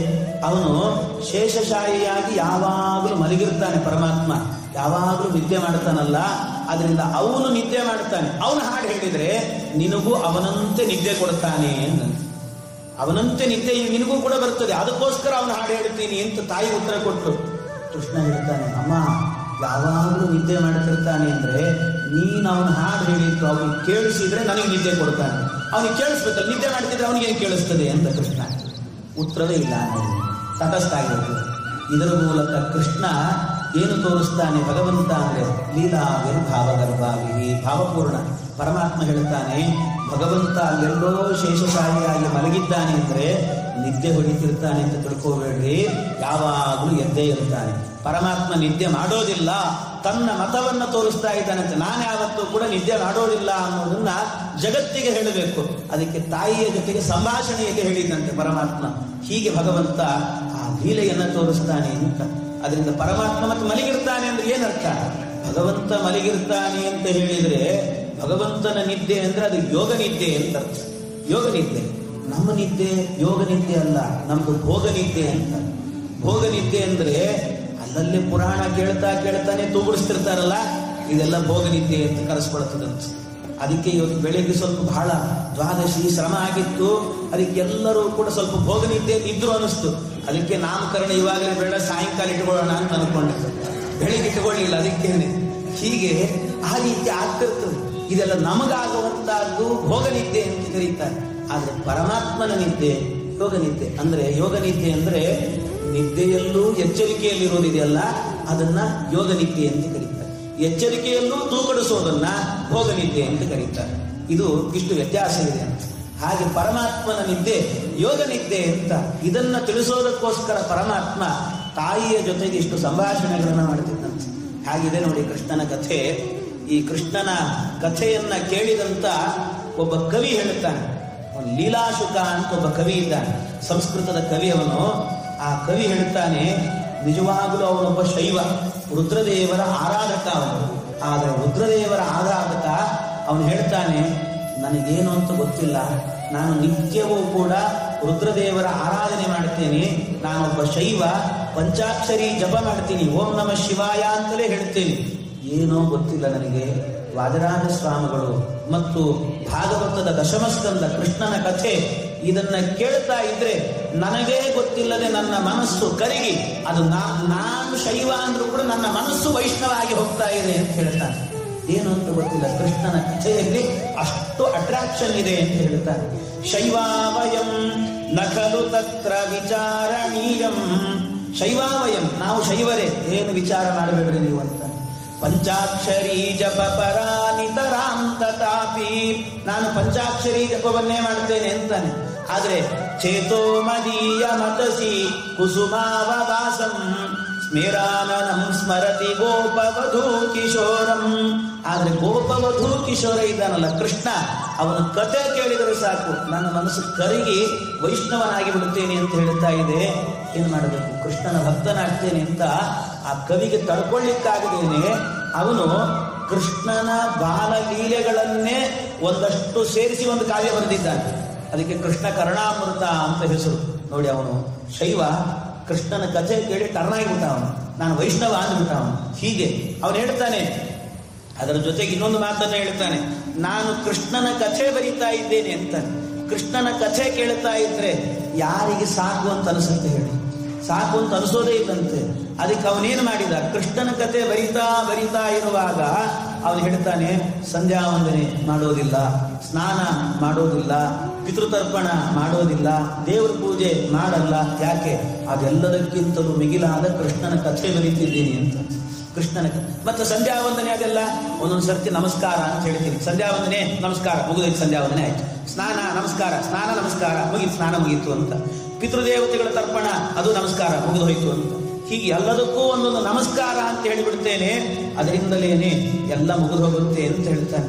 ಸಂಧ್ಯಾ ವಂದನ ಭದ್ರಮಸ್ತು ಭವತೆ ಭೋಸ್ನಾನ ತುಭ್ಯಂ ನಮಃ ಭೋ ದೇವಾಃ ಪಿತರಶ್ಚ ತರ್ಪಣ ವಿಧೌ ನಾಹಂ ಕ್ಷಮ್ಯತಾಂ ಯತ್ರ ಕ್ವಾಪಿ ನಿಷಿದ್ಯ ಯಾದವ ಕುಲೋತ್ತಂಸಸ್ಯ ಕಂಸೋದ್ವಿಜಃ ಸ್ಮಾರಂ ಸ್ಮಾರಮಗಂ ನಾಮ ತದರಂ ಮನ್ಯೇಕಿ ಮನ್ಯೇ ನಮೋ.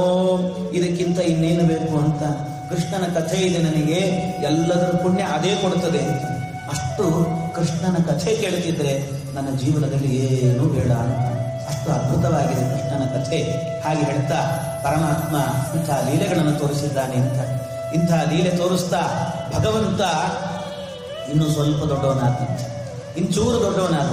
ಚೂರು ದೊಡ್ಡವನಾದಾಗ ಮೊದಲ ಬಾರಿ ಬಲರಾಮ ದೇವರು ಕೃಷ್ಣ ಇಬ್ಬರು ಕೂಡ ಅಂಬೆಗಾಲಿಟ್ಟರಂತೆ. ಪರಮಾತ್ಮ ನೋಡಿ, ಅಂಬೆಗಾಲಿಟ್ಟ ಅಂತ ಹೇಳಿದರೆ ಕೃಷ್ಣ, ಅದರಲ್ಲೂ ಒಂದು ಅರ್ಥ ಇದೆ ಅಂತ.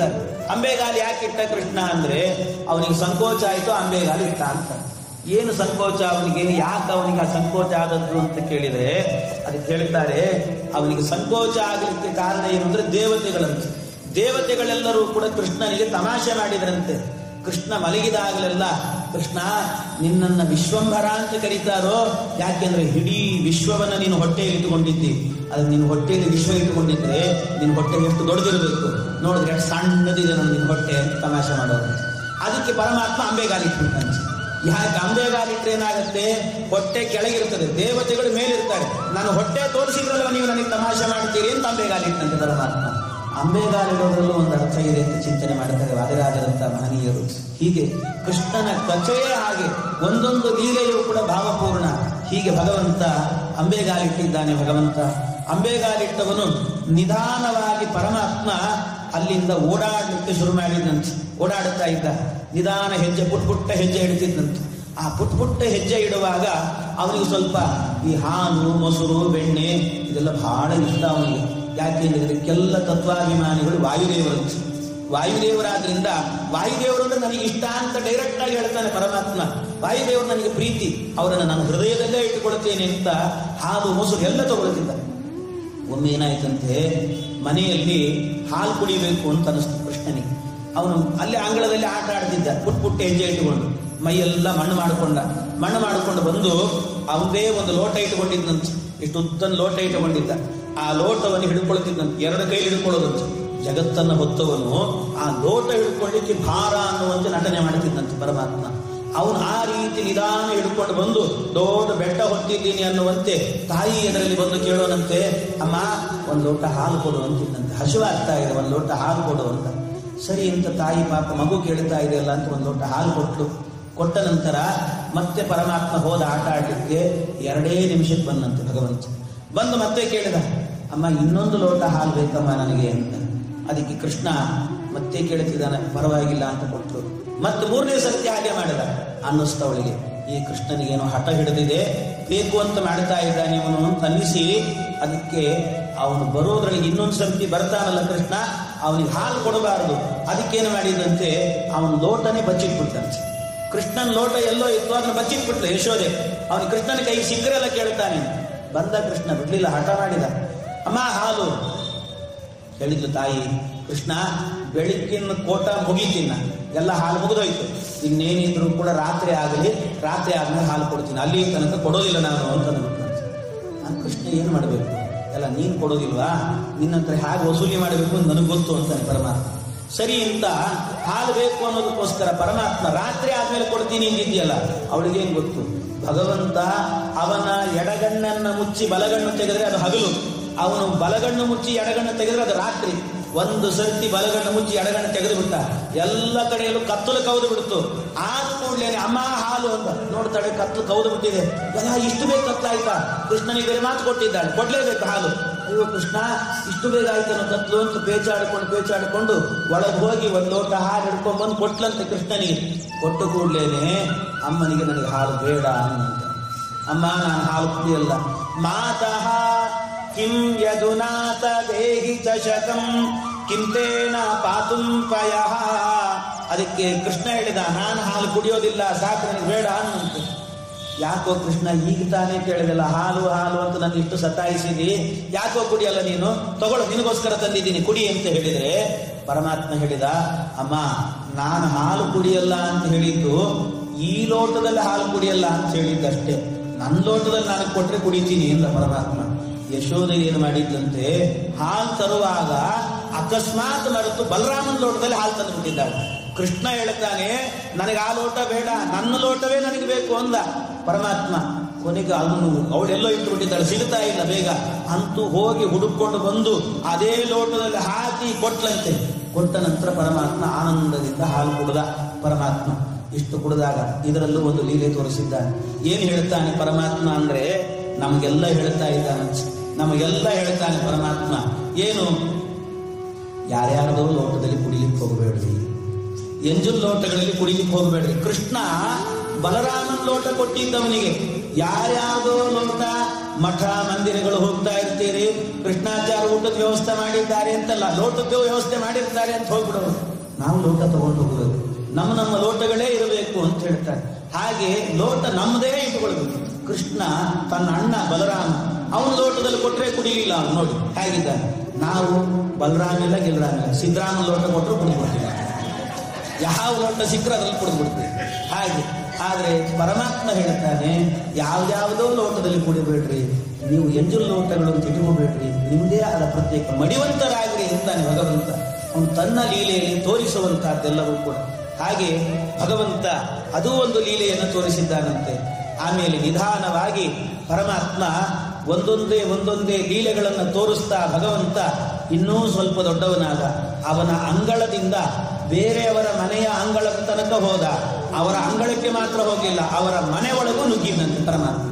ಎಲ್ಲರ ಮನೆ ನುಗ್ಗಲಿಕ್ಕೆ ಶುರು ಮಾಡಿದ ಭಗವಂತ. ಎಲ್ಲರ ಮನೆಯನ್ನ ನುಗ್ಗಲಿಕ್ಕೆ ಶುರು ಮಾಡಿ ಕೃಷ್ಣ ಮನೆಗಳಲ್ಲಿ ಬೆಣ್ಣೆಯನ್ನ ಕದಿಲಿಕ್ಕೆ ಶುರು ಮಾಡಿದಂತೆ ಪರಮಾತ್ಮ.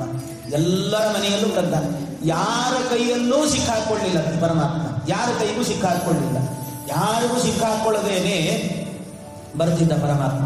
ಅದಕ್ಕೆ ಒಂದು ಬಾರಿ ಏನು ಮಾಡಿದ್ರಂತೆ, ಎಲ್ಲ ಗೋಪಿಕಾ ಸ್ತ್ರೀಯರು ಸೇರಿಕೊಂಡು ಯಶೋದೆಯ ಮನೆಗೆ ಬಂದ್ರಂತೆ. ಯಶೋಧಾದೇವಿಯ ಮನೆಗೆ ಬಂದು ಯಶೋದೆಯ ಮುಂದೆ ನಿಂತುಕೊಂಡು ಕಂಪ್ಲೇಂಟ್ ಮಾಡಲಿಕ್ಕೆ ಶುರು ಮಾಡಿದ್ರಂತೆ. ನಿನ್ನ ಮಗ ಹಾಗೆ ಮಾಡಿದ್ದಾನೆ, ಹೀಗೆ ಮಾಡಿದ್ದಾನೆ ಅಂತ ಪರಸ್ಪರ ಎಲ್ಲರೂ ಹೇಳಲಿಕ್ಕೆ ಶುರು ಮಾಡಿದ್ರಂತೆ. ಏನೇನು ಮಾಡಿದ್ದಾನೆ? ಅದಕ್ಕೊಬ್ಬಳು ಹೇಳ್ತಾಳೆ, ನೋಡಮ್ಮ ಯಶೋದೆ, ನಿನ್ನ ಮಗ ಕೃಷ್ಣ ಅಲ್ಲೇ ಬಾಗಿಲು ಸಂಧಿಯಲ್ಲಿ ನಿಂತುಕೊಂಡಿದ್ದಂತೆ, ಯಾರ್ಯಾರು ಏನೇನು ಹೇಳ್ತಾರೆ ನೋಡೋಣ, ಆಮೇಲೆ ಅವ್ರನ್ನ ವಿಚಾರಿಸ್ಕೊಳ್ಳೋಣ ಅಂತ ನಿಂತಿದ್ದ ಪರಮಾತ್ಮ. ಆದ್ರೆ ಎಲ್ಲ ಬಾಗಿಲು ಸಂಧಿಯಲ್ಲಿ ನಿಂತು ಕೇಳ್ತಾ ಇದ್ದಾನೆ ಪರಮಾತ್ಮ. ಅವನು ಕೇಳುವಾಗಲೇನೆ ದೂರದಲ್ಲಿ ನಿಂತುಕೊಂಡು ಎಲ್ಲರೂ ಕಂಪ್ಲೇಂಟ್ ಹೇಳ್ತಾ ಇದ್ದಾರೆ. ನೋಡಮ್ಮ, ನನ್ನ ಮನೆಗೆ ಬಂದಿದ್ದ ನಿನ್ನ ಮಗ, ಏನಾಯ್ತು ಗೊತ್ತಾ, ನನ್ನ ಮನೆಯಲ್ಲಿ ಒಂದು ಒರಡು ಕಲ್ಲಿತ್ತು, ಅದನ್ನು ಹಿಡ್ಕೊಂಡು ಜಗ್ಗಿ ಅದರ ಮೇಲೆ ನಿಂತುಕೊಂಡು ನನ್ನ ಮನೆಯ ಬೆಣ್ಣೆ ಪಾತ್ರೆ ಕೈ ಹಾಕಿ ತಿಂತಾ ಇದ್ದ ಅವನು. ಬೆಣ್ಣೆ ಪಾತ್ರೆ ಕೈ ಹಾಕುವಾಗಲೇನೆ ನನ್ನ ಕೈಗೆ ಸಿಕ್ಕಾಕೊಂಡ್ಬಿಟ್ಟ ನಿನ್ನ ಮಗ. ಅವಳು ಹೇಳ್ತಾಳೆ, ನನ್ನ ಕೈ ಸಿಕ್ಕಾಕೊಂಡ ನಿನ್ನ ಮಗ. ನಾನು ನೋಡಿದೆ ಅವನನ್ನ.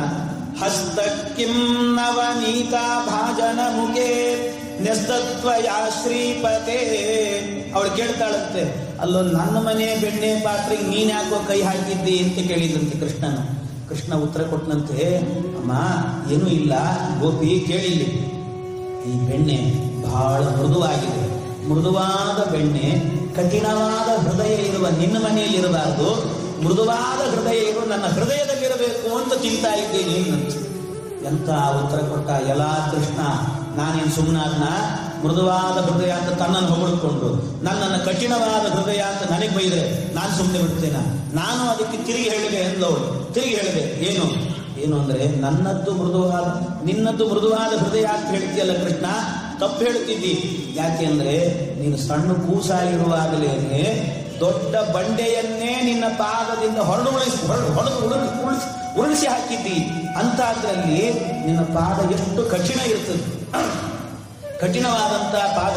ಆದ್ರಿಂದ ನನ್ನ ಹೃದಯವನ್ನ ಕಠಿಣ ಅಂತೀಯಲ್ಲ, ನಿನ್ನ ಹೃದಯನೇ ಕಠಿಣ, ನಿನ್ನ ಪಾದವೇನೇ ಕಠಿಣ, ಎಲ್ಲ ನಿಂದು ಕಠಿಣ ಇಟ್ಕೊಂಡು ನಂದು ಹೇಗೋ ಕಠಿಣ ಅಂತ ಹೇಳ್ತಿ ಅಂದ್ರೆ ಕೃಷ್ಣ ಅದಕ್ಕೂ ಉತ್ತರ ಕೊಟ್ಟನಂತೆ. ಗೋಪಿ, ನನ್ನ ಪಾದ ಮಾತ್ರ ಕಠಿಣ, ಆದ್ರೆ ನನ್ನ ಹೃದಯ ಮಾತ್ರ ಮೃದು ಅನ್ನಂತೆ. ಬಹಳ ಕೋಮಲ. ಯಾಕೆ? ನನ್ನ ಪಾದ ಕಠಿಣ ಆಗಲಿಕ್ಕೆ ನೀವೇ ಕಾರಣ ಅಂತಾನೆ ಕೃಷ್ಣ. ನಾನು ಸಣ್ಣ ಕೂಸಾಗಿರುವಾಗ ಏನು ಮಾಡ್ತಿದ್ರಿ ನೀವೆಲ್ಲ? ಮುದ್ದಾಗಿದ್ದೀನಿ ಅಂತ ಎತ್ಕೊಂಡು ಹೋಗ್ತಿದ್ರಿ. ನೀವು ಎತ್ಕೊಂಡಾಗ ನಿಮ್ಮ ಕೊಂಕಳಲ್ಲಿ ನನ್ನ ಕಾಲಿರ್ತಿತ್ತು.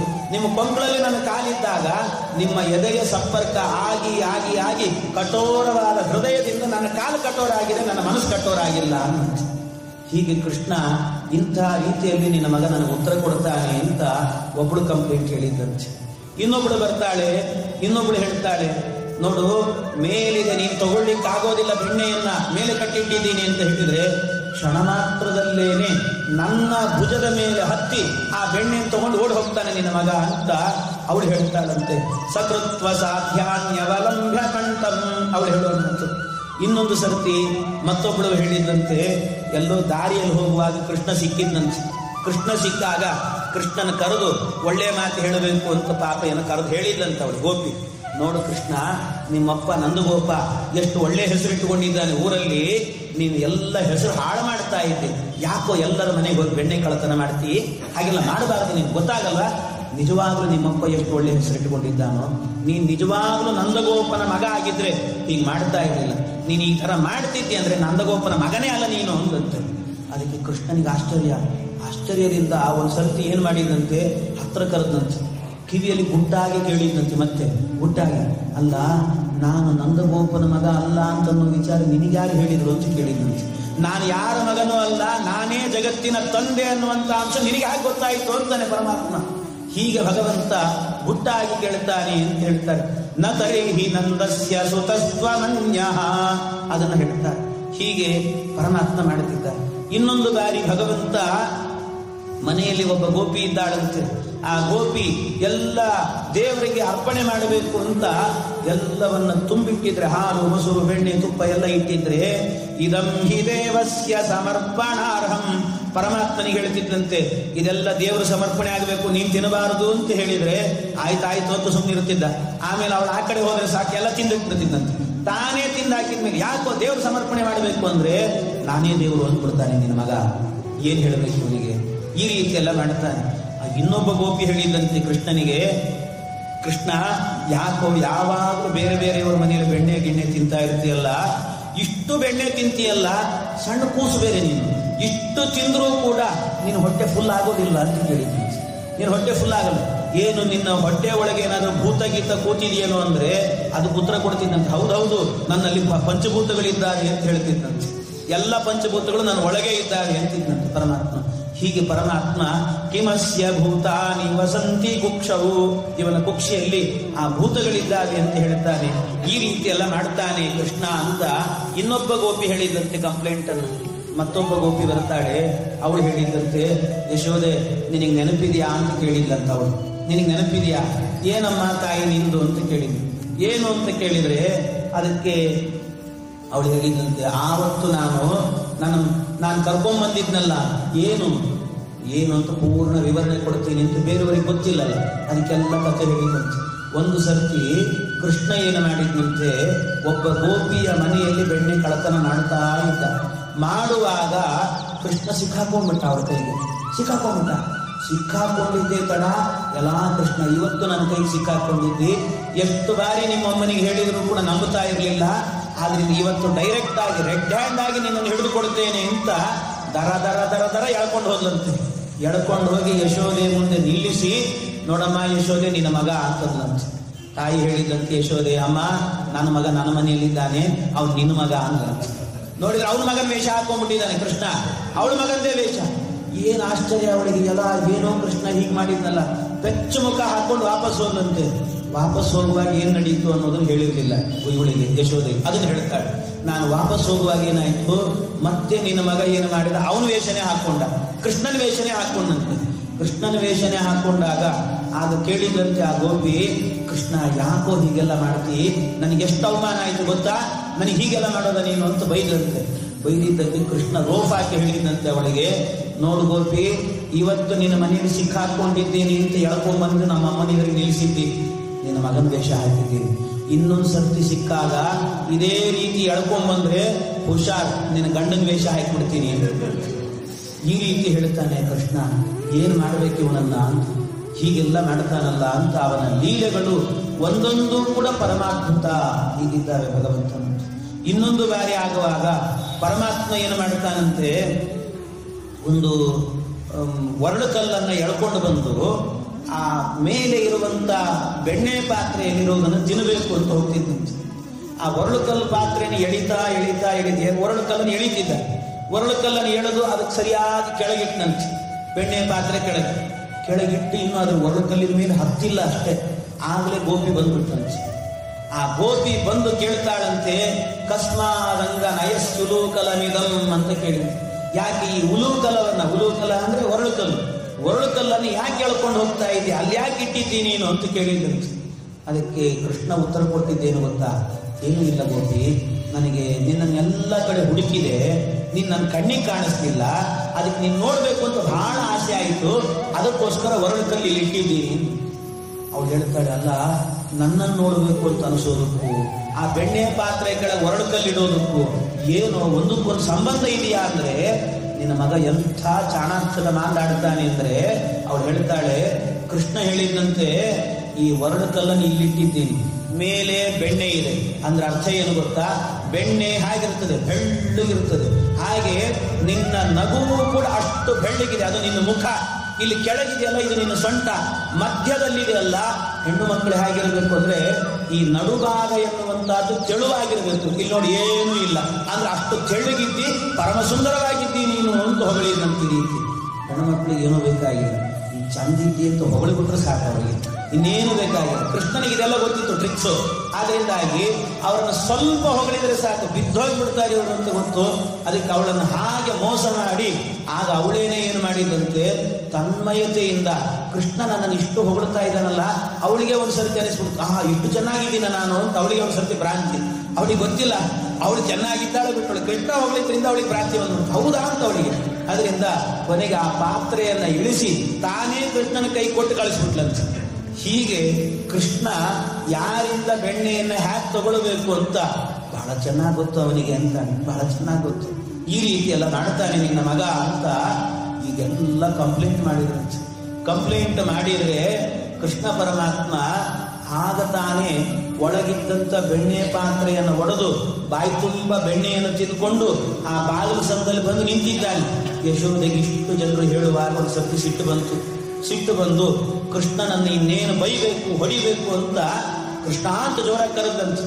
ಅವನು ಒಳಗೆ ಬೆಣ್ಣೆ ತಿಂತಿದ್ದವನು ಬಾಯಿಲೆಲ್ಲ ಬೆಣ್ಣೆ ಮೆತ್ಕೊಂಡು ಹಾಗೆ ಬಂದಂತೆ. ಓಡೋಡಿ ಬಂದರೆ ಅವಳಿಗೆ ಆಗ ಮತ್ತೆ ಅನ್ನಿಸ್ತಾ ಇದೆ, ಎಲ್ಲ ಇವನು ಮತ್ತೆ ಆಗಲೇ ಬೆಣ್ಣೆ ತಿಂದು ಬಂದಿದ್ದಾನಲ್ಲ ಅಂತ. ಬಾಯಿಲ್ಲ ಬೆಣ್ಣೆ ವಾಸನೆ ಬರ್ತಾ ಇದೆ, ಆ ವಾಸನೆ ಬರ್ತಾ ಇದೆ ಎಲ್ಲ. ಅವಾಗ ಅವನು ರಟ್ಟೆ ಹಿಡಿದು ಕೇಳ್ತಾಳಂತೆ ಕೃಷ್ಣನನ್ನ, ಕೃಷ್ಣ ಯಾಕೋ ಹೀಗೆಲ್ಲ ಎಲ್ಲರ ಮನೆಗೆ ಹೋಗಿ ಬೆಣ್ಣೆ ತಿಂತೀನಿ ನೀನು, ಗೊತ್ತಾಗಲ್ಲ ನಿನಗೆ ಹಾಗೆ ಹೀಗೆ ಅಂತ ಬೈದು. ಚೆನ್ನಾಗಿ ಬೈತಾ ಇರುವಾಗ ಪರಮಾತ್ಮ ಏನು ಮಾಡಿಬಿಟ್ಟ, ಕಣ್ಣೀರು ಹಾಕಿಬಿಟ್ಟು ಸರ್ತಿ ಅಳ್ಳಿಕ್ಕೆ ನಿಂತುಬಿಟ್ಟ. ಅವನು ಕಣ್ಣೀರು ಹಾಕಿ ಅಳ್ಳಿಕ್ಕೆ ಶುರು ಮಾಡಿ ಹಾಗಿದೆ ಅದನ್ನು ವರ್ಣನೆ ಮಾಡ್ತಾರೆ. ವದನೇ ನವನೀತ ಗಂಧವಾಹಂ ವಚನೇ ತಸ್ಕರ ಚಾತುರಿ ದುರೀಣಂ ನಯನೇ ಕುಹಕಾಶ್ರುಮಾಶ್ರಯೇತಾಃ ತನ್ನ ಕಣ್ಣಿನಲ್ಲಿ ಕುಹಕವಾದಂತ ಅಶ್ರುವನ್ನ ಕಣ್ಣೀರನ್ನು ತರ್ತಾ ಇದ್ದಂತೆ. ಆ ಕಣ್ಣೀರನ್ನು ತಂದು ಅವಳ ಮನಸ್ಸು ಕರಿಗಿ ಬಿಡಬೇಕು. ಕರಿಗಿ ನಾನು ತಿಂದಿದ್ದೀನಂತೀಯ ಅಮ್ಮ ಅಂತಾನಂತೆ. ಅನ್ನುವಾಗಲೇನೆ ಬಾಯಿಂದ ಬೆಣ್ಣೆ ವಾಸನೆ ಬರ್ತಿದೆ. ವದನೇ ನವನೀತ ಗಂಧವಾಹಂ, ಬಾಯಿಗೆ ವಾಸನೆ ಬರ್ತಿದೆ. ಅಮ್ಮ ನಾನ್ ತಿಂತೀನ ಅಂತ ಕೇಳ್ತಾನಂತೆ. ಅವನು ಕೇಳೋ ಧಾಟಿಯನ್ನು ಕೇಳಿದ್ರೇನೆ ಯಶೋದೆ ಪೂರ್ಣ ಕರಿಗಿ ಬಿಡ್ತಿದ್ದಂತೆ. ಕರಿಗಿ ಆಗ ಇಲ್ವಾ ಕಂದ ನೀನು ತಿಂದಿಲ್ವೇನೋ ಅಂತ ನಿಧಾನವಾಗಿ ಮತ್ತೆ ಅಷ್ಟು ಜೋರು ಮಾಡಿದವಳು, ತಿಂದಿಲ್ಲ ಪುಟ್ಟ ನೀನು ಅಂತ ಕೇಳೋಳಂತೆ. ಹಾಗೆ ಕೇಳ್ತಾ ಇರುವಾಗ ಕೃಷ್ಣ ಹೇಳ್ತಿದ್ದ, ಅಮ್ಮ ಇವರೆಲ್ಲ ಸುಳ್ಳು ಹೇಳ್ತಾರಮ್ಮ ಅನ್ನಂತ. ಎಲ್ಲರೂ ಸುಳ್ಳು ಹೇಳ್ತಾರೆ, ಎಲ್ಲ ಹೆಣ್ಣು ಮಕ್ಕಳಿಗೆ ಹಾಗಾಗಿತ್ತಿಲ್ಲ ಹೇಳಿ. ಅಷ್ಟು ಜನ ನಿಂತಿದ್ದಾರೆ. ಒಂದು ಸರ್ತಿ ಗದರಿಸಿದಂತೆ ಕೃಷ್ಣನನ್ನ, ಕೃಷ್ಣ ಏನ್ ಹೇಳ್ತಿದ್ಯೋ ಅಂತ. ಕೃಷ್ಣ ಹೇಳ್ತಾನೆ, ಧೈರ್ಯದಿಂದ ಹೇಳಿದಂತ ಅವ್ರ ಎದುರಿಗೆ ಧೈರ್ಯದಿಂದ ಎದುರಿಸ್ತಾನೆ.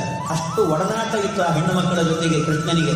ಆದ್ರಿಂದಾಗಿ ಕೃಷ್ಣ ಪರಮಾತ್ಮ ಹೇಳಿದ, ಅಮ್ಮ ಇವರೆಲ್ಲ ಸುಳ್ಳು ಹೇಳ್ತಾರೆ, ಅವ್ರ ಮಾತು ಕೇಳಬೇಡ ನೀನು ಅಂದ. ಹಾಗೋ ಸುಳ್ಳು ಹೇಳ್ತಾರೆ ಅಂತ ಹಾಗೆ ಪ್ರೂವ್ ಮಾಡ್ತೀನಿ ನೀನು ಅಂತ ಕೇಳಿದ್ಲು ತಾಯಿ. ಅದಕ್ಕೆ ಕೃಷ್ಣ ಹೇಳಿದ, ಅವಳನ್ನ ಆಗ್ಲೇ ಮರಳು ಮಾಡಿಬಿಟ್ಟಿದ್ದ ಕೃಷ್ಣ. ಅದಕ್ಕೆ ಹೇಳಿದಂತೆ ಕೃಷ್ಣ, ಅಮ್ಮ ನೀನು ನನಗೆ ನಮ್ಮ ಮನೇಲಿ ಹಾಲು ಕೊಡ್ತೀಯೋ ಇಲ್ಲೋ ಅಂತ. ಕೊಡ್ತೀನಿ. ಎಷ್ಟು ಕೊಡ್ತೀನಿ? 1 ಲೋಟ ಕೊಡ್ತೀನಿ. ನಾನು ಎಷ್ಟು ಕುಡಿತೀನಿ? ಎಷ್ಟೋ ಬಾರಿ ಕುಡಿಯದೆ ಅರ್ಧರ್ಧ ಬಿಟ್ಟು ಹೋಗ್ತೀನಂತೆ ಕೃಷ್ಣ. ಅದಕ್ಕೆ ನಾನು ಎಷ್ಟು ಕುಡಿತೀನಿ ಅಂತ, ಅರ್ಧ ಕುಡಿತಿ, ಅರ್ಧ ಹಾಗೆ ಉಳಿಸಿರ್ತಿ, ಕುಡಿಯೋ ಕುಡಿಯೋ ಕುಡಿಯೋ ಅಂತ ನಾನು ನಿನ್ನನ್ನು ಒದರಿ ಒದರಿ ಕುಡಿಸ್ಬೇಕು ನಿನಗೆ ಅಂತ. ಮತ್ತೆ ನೀನೇ ಕೊಟ್ಟಂತ ಒಂದು ಲೋಟದಲ್ಲಿ ಅರ್ಧ ಉಳಿಸಿ ಅರ್ಧ ಕುಡಿದಿರ್ತೀನಿ, ಇಷ್ಟು ಮನೆಗಳಲ್ಲಿ ಹೋಗಿ ಬೆಣ್ಣೆ ಹಾಲು ಮೊಸರು ತಿಂತೀನಿ ಅಂದ್ರೆ ಹಾಗಮ್ಮ ನಂಬ್ತೀನಿ ನೀನು ಅಂತ ಕೇಳಿದಂತೆ. ಇಷ್ಟು ಹೇಳಲಿಕ್ಕೆ ಕುಡಿಸುತ್ತಿಲ್ಲ, ಅವಳಿಗೆ ಸಿಟ್ಟು ಬಂತು.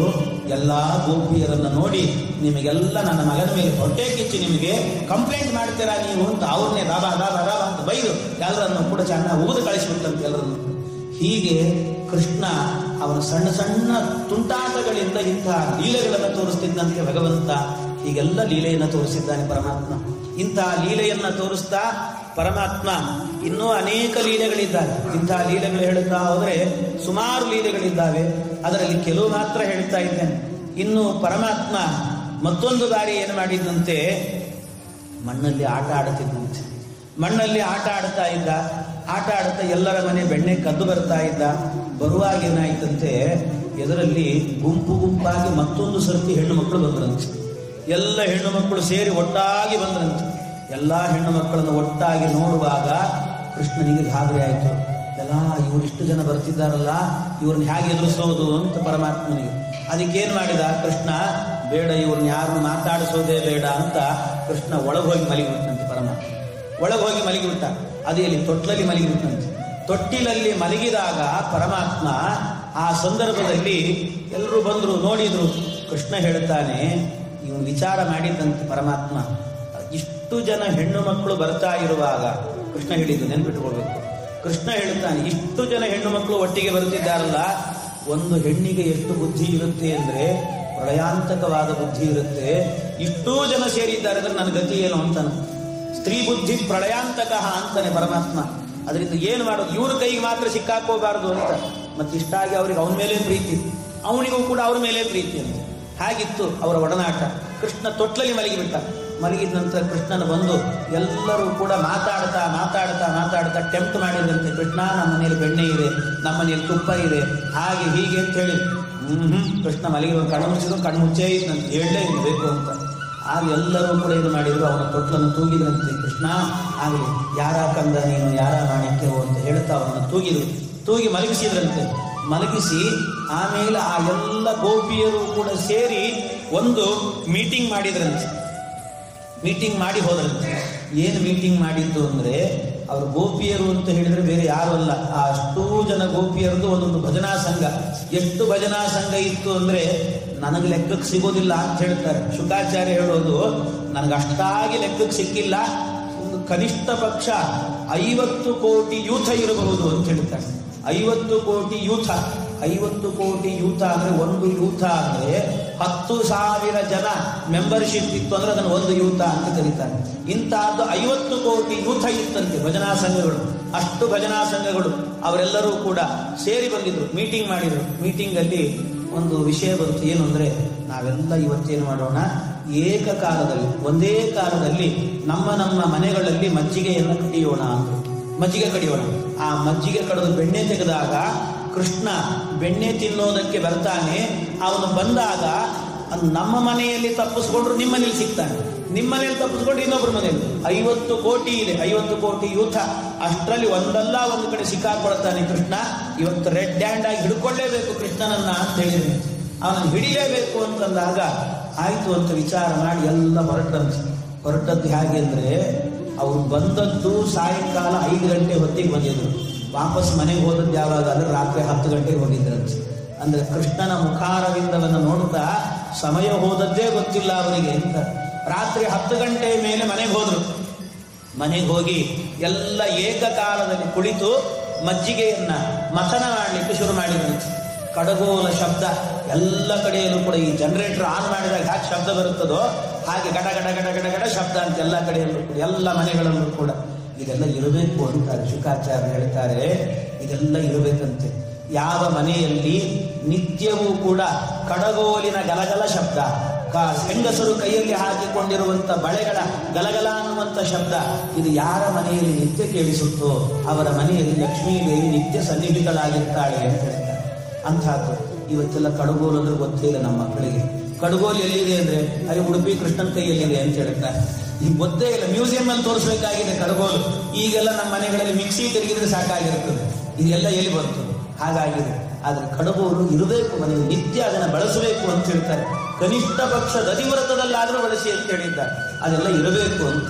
ಹಾಗೆ ಆ ರೀತಿ ಎಲ್ಲರೂ ಹೋಗಿ ಮನೆಯಲ್ಲಿ ಕಡಗೋಲಿನಿಂದ ಕಡಿಲಿಕ್ಕೆ ಶುರು ಮಾಡಿದಂತೆ. ಜೋರು ಶಬ್ದ ಆಗ್ತಾ ಇದೆ. ಅದು ಜೋರಾಗಿ ಶಬ್ದ ಆಗುವಾಗ ಕೃಷ್ಣನಿಗೆ ಮಲಗಿದವನಿಗೆ ಎಚ್ಚರಿಕೆ ಆಯಿತು. ಎಚ್ಚರಿಕೆ ಆದ ಕೂಡಲೇ ಅವನು ಅಂದುಕೊಂಡ, ಎಲ್ಲ ನನ್ನನ್ನೇ ಕರೀತಾ ಇದ್ದಾರೆ ಇವರೆಲ್ಲರೂ ಕೂಡ, ನಾನು ಅವರ ಮನೆಗೆ ಹೋಗಿ ಬೆಣ್ಣೆ ತಿನ್ನಬೇಕು ಅಂತ ಆಹ್ವಾನ ಕೊಡ್ತಿದ್ದಾರೆ ನನಗೆ, ನಾನು ಇರಬಾರ್ದು, ಹೊರಡಬೇಕು ಅಂತ ಅನ್ಕೊಂಡ ಕೃಷ್ಣ. ಸರಿ ಅಂತ ಹೊರಟನಂತೆ ಪರಮಾತ್ಮ. ಆದ್ರೆ ಭಗವಂತನ ವೈಶಿಷ್ಟ್ಯ ಏನು ಅಂದ್ರೆ, ಏನು ಕೆಲಸ ಮಾಡಿದ್ರು ಕೂಡ ಒಬ್ಬನೇ ಮಾಡೋದು ಅಂತಿಲ್ಲ, ಅವನಿಗೆ ಯಾರಾದ್ರೂ ಜೊತೆಗಾರರು ಬೇಕು. ಟೀಮ್ ವರ್ಕ್ ಪರಮಾತ್ಮನದ್ದು, ಒಬ್ಬನೇ ಮಾಡಲ್ಲ, ಟೀಮ್ ವರ್ಕ್ ಅಂತ ಎಲ್ಲರನ್ನು ಸೇರಿಸ್ಕೊಂಡೇ ಮಾಡುತ್ತಾನೆ. ರಾತ್ರಿ ಬೆಣ್ಣೆ ಕಳತನ ಮಾಡಲಿಕ್ಕೆ ಹೋಗುವಾಗ ನೋಡಿದ ಪರಮಾತ್ಮ ಎಲ್ಲ ಮಲಗಿಬಿಟ್ಟಿದ್ದಾರೆ, ಎಲ್ಲ ಮಲಗಿದ್ದಾರೆ, ರಾತ್ರಿ ಆಗಿದೆ, ಎಲ್ಲ ಮಲಗಿದ್ದಾರೆ, ಯಾರು ಎದ್ದಿಲ್ಲ. ಮತ್ತೆ ಯಾರು ಎದ್ದಿಲ್ಲಲ್ಲ, ಏನು ಮಾಡುವುದು ಅಂತ ಹುಡುಕಿದ. ತತ್ವಾಭಿಮಾನಿಗಳನ್ನು ಹುಡುಕಿದ್ದಂತೆ, ಎಲ್ಲ ತತ್ವಾಭಿಮಾನಿಗಳು ಮಲಗಿದ್ದಾರೆ. ಮತ್ತೆ ಎಲ್ಲರೂ ಮಲಗಿದ್ದಾರೆ, ಇನ್ಯಾರಿದ್ದಾರೆ ಅಂತ ನೋಡಿದಾಗ ಒಬ್ಬರೇ ಎದ್ದಿದ್ರಂತೆ. ಎಲ್ಲರೂ ಮಲಗಿದಾಗ ಒಬ್ರು ಎದ್ದಿರ್ತಾರಲ್ಲ, ಯಾರು? ವಾಯುದೇವರು. ವಾಯುದೇವರು ಒಬ್ಬರು ಎದ್ದಿರ್ತಾರಂತೆ. ಎಲ್ಲರೂ ಮಲಗಿದ್ರು. ಯಾಕೆ? ಉಸಿರಾಟ ನಿಲ್ಲೋದಿಲ್ಲ ನೋಡ್ರಿ. ಕಣ್ಣು ಮುಚ್ಚುತ್ತದೆ, ಕಿವಿ ಮುಚ್ಚುತ್ತದೆ, ಎಲ್ಲ ಮುಚ್ಚುತ್ತದೆ, ಆದರೆ ಉಸಿರಾಟ ಮಾತ್ರ ಇಲ್ಲ. ಅದು ಆದ್ರಿಂದ ವಾಯುದೇವರು ಎದ್ದಿರ್ತಾರೆ. ವಾಯುದೇವರನ್ನ ಪರಮಾತ್ಮ ನೋಡಿದಂತೆ. ನೋಡಿ ವಾಯುದೇವರಿಗೆ ಹೇಳಿದಂತೆ, ವಾಯು ಬಾರೋ ಇಲ್ಲಿ ಅಂತ ಕರೆದಂತೆ ಕೃಷ್ಣ. ಕರೆದ ಕೂಡಲೇ ಕೃಷ್ಣನ ಬಳಿಗೆ ಹೋದಂತೆ ವಾಯುದೇವರು. ಕೃಷ್ಣ ಏನಪ್ಪ ಅಂದ್ರಂತೆ. ಏನು ಅಂತ ಕೇಳಿದ್ರೆ, ಅದಕ್ಕೆ ಏನೂ ಇಲ್ಲ, ನಾನು ಎಲ್ಲರೂ ಬೆಣ್ಣೆ ತೆಗೆದಿಟ್ಟಿದ್ದಾರೆ, ಎಲ್ಲರ ಮನೆಗೆ ಬೆಣ್ಣೆ ಕಳತನ ಮಾಡ್ಲಿಕ್ಕೆ ಹೋಗ್ತಿದ್ದೀನಿ, ನನ್ನ ಜೊತೆಗೆ ನೀನು ಬಾ ಅಂದ್ರಂತೆ. ವಾಯುದೇವರು ಕೇಳ್ತಾರೆ, ಕೃಷ್ಣ ನೀನೇನೋ ಬೆಣ್ಣೆ ಕಳತನ ಮಾಡ್ತೀವಿ, ನಿನ್ ಜೊತೆಗೆ ಬಂದು ನಾನೇನ್ ಮಾಡ್ಲಿ ಅಂತ ಹೇಳಿ. ಕೃಷ್ಣ ಹೇಳ್ತಾನೆ, ನಾನು ಬೆಣ್ಣೆ ಕಳತನ ಮಾಡ್ತೀನಲ್ಲ, ಅದು ನೋಡು ಅಂದ್ರಂತೆ ವಾಯುದೇವರಿಗೆ. ನೋಡು. ವಾಯುದೇವರು ಅಲ್ಲೇ ನಿಂತಲ್ಲೇ ಕುಣಿಲಿಕ್ಕೆ ಶುರು ಮಾಡಿದ್ರಂತೆ. ಪರಮಾನಂದ ಆಗೋಯ್ತವರಿಗೆ. ಏನು ವಾಯುದೇವರ ಅಭಿಪ್ರಾಯ ಏನು ಅಂದ್ರೆ, ಹೇಳ್ತಾರೆ, ಕೃಷ್ಣ ಬೆಣ್ಣೆಯನ್ನ ಕಳತನ ಮಾಡಿದ್ದಾನೆ ಅನ್ನುವ ಅಂಶವನ್ನ ಕಿವಿಯಿಂದ ಕೇಳಿದ್ರೇನೆ ಅವರ ಪಾಪಗಳೆಲ್ಲ ಪರಿಹಾರ ಆಗುತ್ತಂತೆ ಅಂತ ಅದು ನೋಡೋ ಯೋಗ ನನಗೆ ಸಿಕ್ತು ಅಂತಾರೆ. ರೋನಾಂ ಹರ್ಷಣ ಕಾರಿಣಿ ಶ್ರವಣತಃ ಪಾಪೌಘ ವಿದ್ವಂಸಿನಿ ಪ್ರೇಮ್ನ ಚಿಂತಯತಾಂ ವಿಚಿತ್ರ ವಿಮಲ ಶ್ಲಾಘ್ಯಾರ್ಥ ಸಂಧಾಯಿನಿ. ಶ್ರವಣತಃ ಪಾಪೌಘ ವಿದ್ವಂಸಿನಿ, ಅದನ್ನು ಶ್ರವಣ ಮಾಡಿದ್ರೆ ಸಾಕು, ಪಾಪಗಳೆಲ್ಲ ಪರಿಹಾರ ಆಗುತ್ತೆ. ನನಗೆ ನೋಡೋ ಯೋಗ ಸಿಕ್ಕಿದೆ ಅಂತ ವಾಯುದೇವರು ಆನಂದದಿಂದ ಹೋದ್ರಂತೆ. ಅವರು ಆನಂದದಿಂದ ಹೋಗುವಾಗ ಕೃಷ್ಣ ಪರಮಾತ್ಮ ಹೇಳಿದಂತೆ, ಇವರು ಉಪಾಯದಿಂದ ನನ್ನನ್ನು ಹಿಡ್ಕೊಳ್ಬೇಕು ಅಂತ ವಿಚಾರ ಮಾಡಿದ್ದಾರೆ ವಾಯು, ಅದಕ್ಕೆ ನಾನು ಉಪಾಯದಿಂದ ಹೋಗ್ತೇನೆ. ಏನು? ಹೇಗೆಂದ್ರೆ, ಇಷ್ಟು ಮನೆಗಳಿದ್ದಾವಲ್ಲ, ಎಷ್ಟು ಮನೆಗಳಿದ್ದಾವೋ ಅಷ್ಟು ರೂಪಗಳನ್ನು ಪಡ್ಕೊಳ್ತೇನೆ ಅಂತ ಪರಮಾತ್ಮ. ಅಷ್ಟೂ ರೂಪ ಪಡ್ಕೊಳ್ತೇನೆ. ನೀನು ವಾಯು, ಆದ್ರಿಂದ ನಿನಗೊಂದು ಶಕ್ತಿ ಇದೆ, ನಾನೇ ಕೊಟ್ಟಿದ್ದೀನಿ. ಅದನ್ನೇನು ಮಾಡು, ನಾನು ಅವರವರ ಮನೆಯ ಹೊಸ್ತಿಲ ಮುಂದೆ ನಿಂತುಕೊಳ್ತೀನಿ ಹೋಗಿ. ಅಷ್ಟರಲ್ಲಿ ಇನ್ನೇನು ಹೊಸ್ತಲ ಒಳಗೆ ಕಾಲಿಡುತ್ತಿದ್ದೇನೆ ಅನ್ನುವಾಗ ನೀನೊಂದು ಸ್ವಲ್ಪ ಜೋರಾಗಿ ಗಾಳಿ ಬೀಸು. ಅವರೆಲ್ಲರೂ ಕೂಡ ಮನೆಯಲ್ಲಿ ರಾತ್ರಿ ಕಾಲ ದೀಪವನ್ನು ಮುಂದೆ ಇಟ್ಟುಕೊಂಡು ಬೆಣ್ಣೆ ಕಡಿತಾ ಇದ್ದಾರೆ. ಆ ಎಲ್ಲಾ ದೀಪ ಆರಿ ಹೋಗಿರಬೇಕು ಒಂದೇ ಸರ್ತಿಗೆ. ಆ ರೀತಿ ನೀನು ಗಾಳಿ ಬೀಸು ಅನ್ನಂತ ವಾಯುದೇವರಿಗೆ. ಸರಿ ಅಂತ ವಾಯುದೇವರು ಅವನು ಎಲ್ಲ ರೂಪಗಳನ್ನು ಪಡ್ಕೊಂಡು ನಿಂತಿದ್ದಾನೆ ಹೊಸ್ತಿನ ಮುಂದೆ. ಎಲ್ಲ ಜೋರಾಗಿ ಗಾಳಿ ಬೀಸಿದಂತೆ ವಾಯುದೇವರು. ಎಲ್ಲಾ ಕಡೆ ವಾಯುದೇವರು ಗಾಳಿ ಬೀಸಲಿಕ್ಕೆ ಬರುಸುತ್ತಿಲ್ಲ. ಎಲ್ಲ ಮನೆಯ ದೀಪಗಳು ಕೂಡ ಇಡೀ ನಂದಗೋಕುಲವೇನು ದೀಪ ಆರಿ ಹೋಯ್ತಂತೆ ಎಲ್ಲ ಕಡೆಯಲ್ಲೂ ಕೂಡ. ಮೊದಲನೇ ಬಾರಿ ವಾಯುದೇವರು ಕೊಟ್ಟಂತ ಕಾನ್ಸೆಪ್ಟ್, ಇಡೀ ಊರಿಗೇನೆ ಪವರ್ ಕಟ್ ಅನ್ನುವಂತ ಒಂದು ಕಾನ್ಸೆಪ್ಟ್ ಕೊಟ್ಟಂತೆ. ಈ ಕಾನ್ಸೆಪ್ಟ್ ಕೊಟ್ಟಿದ್ದೆ ಅವರು. ಹಾಗೆ ಅದು ಎಲ್ಲಾ ಕಡೆ ದೀಪ ಆರಿ ಹೋಯ್ತು. ದೀಪ ಆರಿದ ಕೂಡಲೇನೆ ಅವರೆಲ್ಲ ಸಂಸ್ಕಾರವಂತ ಹೆಣ್ಣು ಮಕ್ಕಳು ಭಜನಾ ಸಂಘದಲ್ಲಿ ಇದ್ದವರು. ಅದರಿಂದ ದೀಪ ಆರಿತು ಅಂತ ಅಲ್ಲೇ ದೀಪ ಹಚ್ಚಲಿಲ್ಲಂತೆ, ಒಳಗೆ ಓಡಿ ಹೋದ್ರಂತೆ. ದೇವರ ಕೋಣೆಯಲ್ಲಿ ದೀಪ ಇದೆಯಲ್ಲ ಅಂತ ನೋಡಿದಂತೆ. ದೇವರ ಕೋಣೆಯಲ್ಲಿ ದೀಪ ಇದೆಯಲ್ಲ ಅಂತ ನೋಡ್ಲಿಕ್ಕೆ ಹೋದಾಗ ದೇವರ ಕೋಣೆಯಲ್ಲಿ ಆರಿತ್ತು ಅಂತ ಅಲ್ಲಿ ಹಚ್ಚಿ ಬಂದ್ರು. ಅಲ್ಲಿ ಹಚ್ಚಿ ಮತ್ತೆ ಹೊರಗೆ ಬರೋದ್ರೊಳಗೆ ಏನು ಬೆಣ್ಣೆ ತೆಗೆದಿದ್ರೋ ಅದನ್ನೆಲ್ಲ ಕೃಷ್ಣ ಲಪಟಾಯಿಸಿದ, ಓಡೋಡಿ ಹೋಗಿಬಿಟ್ಟಂತೆ. ಯಾರ ಕೈಗೂ ಕೂಡ ಕೃಷ್ಣ ಸಿಗಲಿಲ್ಲ ಅಂತ ಹೇಳ್ತಾರೆ. ಇದು ಕೃಷ್ಣನ ಲೀಲೆ. ನಿದ್ದೆಯಿಂದ ಮೇಲೆದ್ದ ಕಂದ ದಧಿಮತನ ಶಬ್ದದಿಂದ, ಅವರೇ ಮಾಡಿದ್ದು ಶಬ್ದವನ್ನ, ದಧಿಮತನದ ಶಬ್ದ ಮಾಡಿ ಕೃಷ್ಣನ ಎಬ್ಬಿಸಿದ್ರು. ನಿದ್ದೆಯಿಂದ ಮೇಲೆದ್ದ ಕಂದ ದಧಿಮತನ ಶಬ್ದದಿಂದ ಮೆಲ್ಲನಿಟ್ಟ ತನ ಪಾದ ಪಲ್ಲವನು ಗೊಲ್ಲೆ ಗೃಹದ ಕಡೆಗೆ ಸಾಟಿ ಸಿಗದ ತನ ವದನದಿಂದ ಆ ವಾಯು ದೀಪ ಊದಿ ಬೆಣ್ಣೆ ಮೆದ್ದ ಶ್ರೀಕೃಷ್ಣ ಕಂದ ನಮನೆಂದು ಸಲಹುತ್ತಿರಲಿ. ಹೀಗೆ ಕೃಷ್ಣ ಅವನನ್ನು ಕರೆದು ಬೆಣ್ಣೆಯನ್ನು ಕಳತನ ಮಾಡಿಸಿದ್ದಾರೆ. ಇದು ಕೂಡ ಭಾವಪೂರ್ಣವಾದ ಲೀಲೆ ಅಂತ. ಇದು ಭಾವಪೂರ್ಣವಾದ ಲೀಲೆ. ಏನು ಹೇಳ್ತಾನೆ ಪರಮಾತ್ಮ ಅಂದ್ರೆ ಇದರಲ್ಲಿ ನಮಗೆಲ್ಲ ಸಂದೇಶವನ್ನು ಕೊಡ್ತಾನಂತೆ ಭಗವಂತ. ಭಗವಂತ ಹೇಳ್ತಾನೆ, ಹೆಣ್ಣು ಮಕ್ಕಳು ಪ್ರತಿನಿತ್ಯವೂ ಕೂಡ ನೀವು ನಿಮ್ಮ ನಿಮ್ಮ ದೇವರ ಕೋಣೆಯಲ್ಲಿ ದೇವರ ದೀಪ ಹಚ್ಚಿದರೆ, ದೇವರ ದೀಪ ಹಚ್ಚಿ ಬರೋದ್ರೊಳಗೆ ಬೆಣ್ಣೆ ತಿಂದಿದ್ನಲ್ಲ, ನಿಮ್ಮ ನಿಮ್ಮ ದೇವರ ಮನೆಯಲ್ಲಿ ದೇವರ ದೀಪ ಹಚ್ಚಿದರೆ ನೀವು ನಿಮ್ಮ ಮನೆಯ ಬೆಣ್ಣೆಯನ್ನ ನಾನು ಕಳ್ತನ ಮಾಡ್ತೇನೆ ಅಂತಾನೆ ಪರಮಾತ್ಮ. ಏನು ಅಭಿಪ್ರಾಯ? ನೀವು ನಿಮ್ಮ ಮನೆಯಲ್ಲಿ ದೇವರ ಕೋಣೆಯಲ್ಲಿ ದೇವರ ದೀಪ ಹಚ್ಚಿದರೆ ನಿಮ್ಮ ಮನೆಯ ಬೆಣ್ಣೆ ಅಂದ್ರೆ ನಿಮ್ಮ ಪ್ರಾರಬ್ಧ ಕರ್ಮವನ್ನ ಕಳ್ತನ ಮಾಡ್ತೇನೆ ಅಂತಾನಂತೆ ಪರಮಾತ್ಮ. ಹೀಗೆ ದೀಪ ಹಚ್ಚುವಾಗ ಅನುಸಂಧಾನ ಮಾಡಬೇಕಂತೆ. ಕೃಷ್ಣ ನಮ್ಮ ಪ್ರಾರಬ್ಧವನ್ನು ಕಳೀತಾನೆ ಅಂತ ಅನುಸಂಧಾನ ಮಾಡಿ ದೀಪ ಹಚ್ಚಬೇಕಂತೆ, ದೇವರಿಗೆ ದೀಪ ಹಚ್ಚುವಾಗ. ಹೀಗೆ ಆ ರೀತಿಯಲ್ಲಿ ಪರಮಾತ್ಮ ಒಂದೊಂದು ಲೀಲೆಗಳನ್ನು ಕೂಡ ಭಾವಪೂರ್ಣವಾಗಿ ತೋರಿಸಿದ್ದಾನೆ. ಲೀಲಾವಿರ್ಭಾವಗರ್ಭಾವಿಧಿ ಅಂತ ಇಂಥ ಲೀಲೆ ತೋರಿಸಿದ. ಆಗ ಮರುದಿವಸ ಆಗಬೇಕಾದ್ರೆ ಬೆಳಿಗ್ಗೆ ನೋಡ್ತಾರೆ ಎಲ್ಲರೂ ಕೂಡ ಹೆಣ್ಣು ಮಕ್ಕಳು ಅಷ್ಟೂ ಜನ ಸೇರಿ ಕೃಷ್ಣನ ಮನೆಯ ಅಂಗಳದಲ್ಲಿ ಕೂತಿದ್ದಾರೆ. ಏನು ಅಂದ್ರೆ ಸ್ಟ್ರೈಕ್ ಮಾಡ್ತಾ ಇದ್ದಾರಂತೆ ಎಲ್ಲರೂ. ಸ್ಟ್ರೈಕು. ಏನು ಸ್ಟ್ರೈಕು? ಕೃಷ್ಣ ಇನ್ನು ಮೇಲೆ ನಾವು ಯಾರು ಬೆಣ್ಣೆಯನ್ನ ಕಡಿಯಲ್ಲ ಅಂತ ಸ್ಟ್ರೈಕ್ ಮಾಡ್ತಿದ್ದಾರೆ. ನಾವು ಕಡಿಯೋದಿಲ್ಲ ಅಂತ. ಕೃಷ್ಣ ಹೇಳಿದ, ನೀವು ಕಡಿಯಲ್ಲ ಅಂದ್ರೆ ನನಗೂ ಗೊತ್ತು ಸ್ಟ್ರೈಕ್ ಮಾಡ್ಲಿಕ್ಕೆ, ನಾನು ಮಾಡ್ತೇನೆ ಅಂತ. ಏನು ಅಂದ್ರೆ ನಾನು ಕದಿಯಲ್ಲ ಅಂತ ಪರಮಾತ್ಮ. ನಾನು ಕದಿಯಲ್ಲ, ನೀವು ಕಡಿಯಲ್ಲ ಅಂದ್ರೆ ನಾನು ಕದಿಯಲ್ಲ ಅಂತ ಪರಮಾತ್ಮ. ಅದು ಸ್ಟ್ರೈಕಿನ ಗಲಾಟೆ ಜೋರು ನಡೀತದೆ. ಒಂದು ದಿವಸ ಪೂರ್ತಿ ಗಲಾಟೆ ನಡೀತು. ಹಾಗೆ ಒಂದು ದಿವಸ ಅವರು ಗಲಾಟೆ ಆಗಲಿ, ಮರು ದಿವಸ ಮತ್ತೆ ನಾವು ನಮ್ಮ ಗಲಾಟೆ ಶುರು ಮಾಡೋಣ ಅಂತ ಹೇಳ್ತಾ ಇಂದಿನ ಉಪನ್ಯಾಸ ಕೃಷ್ಣ.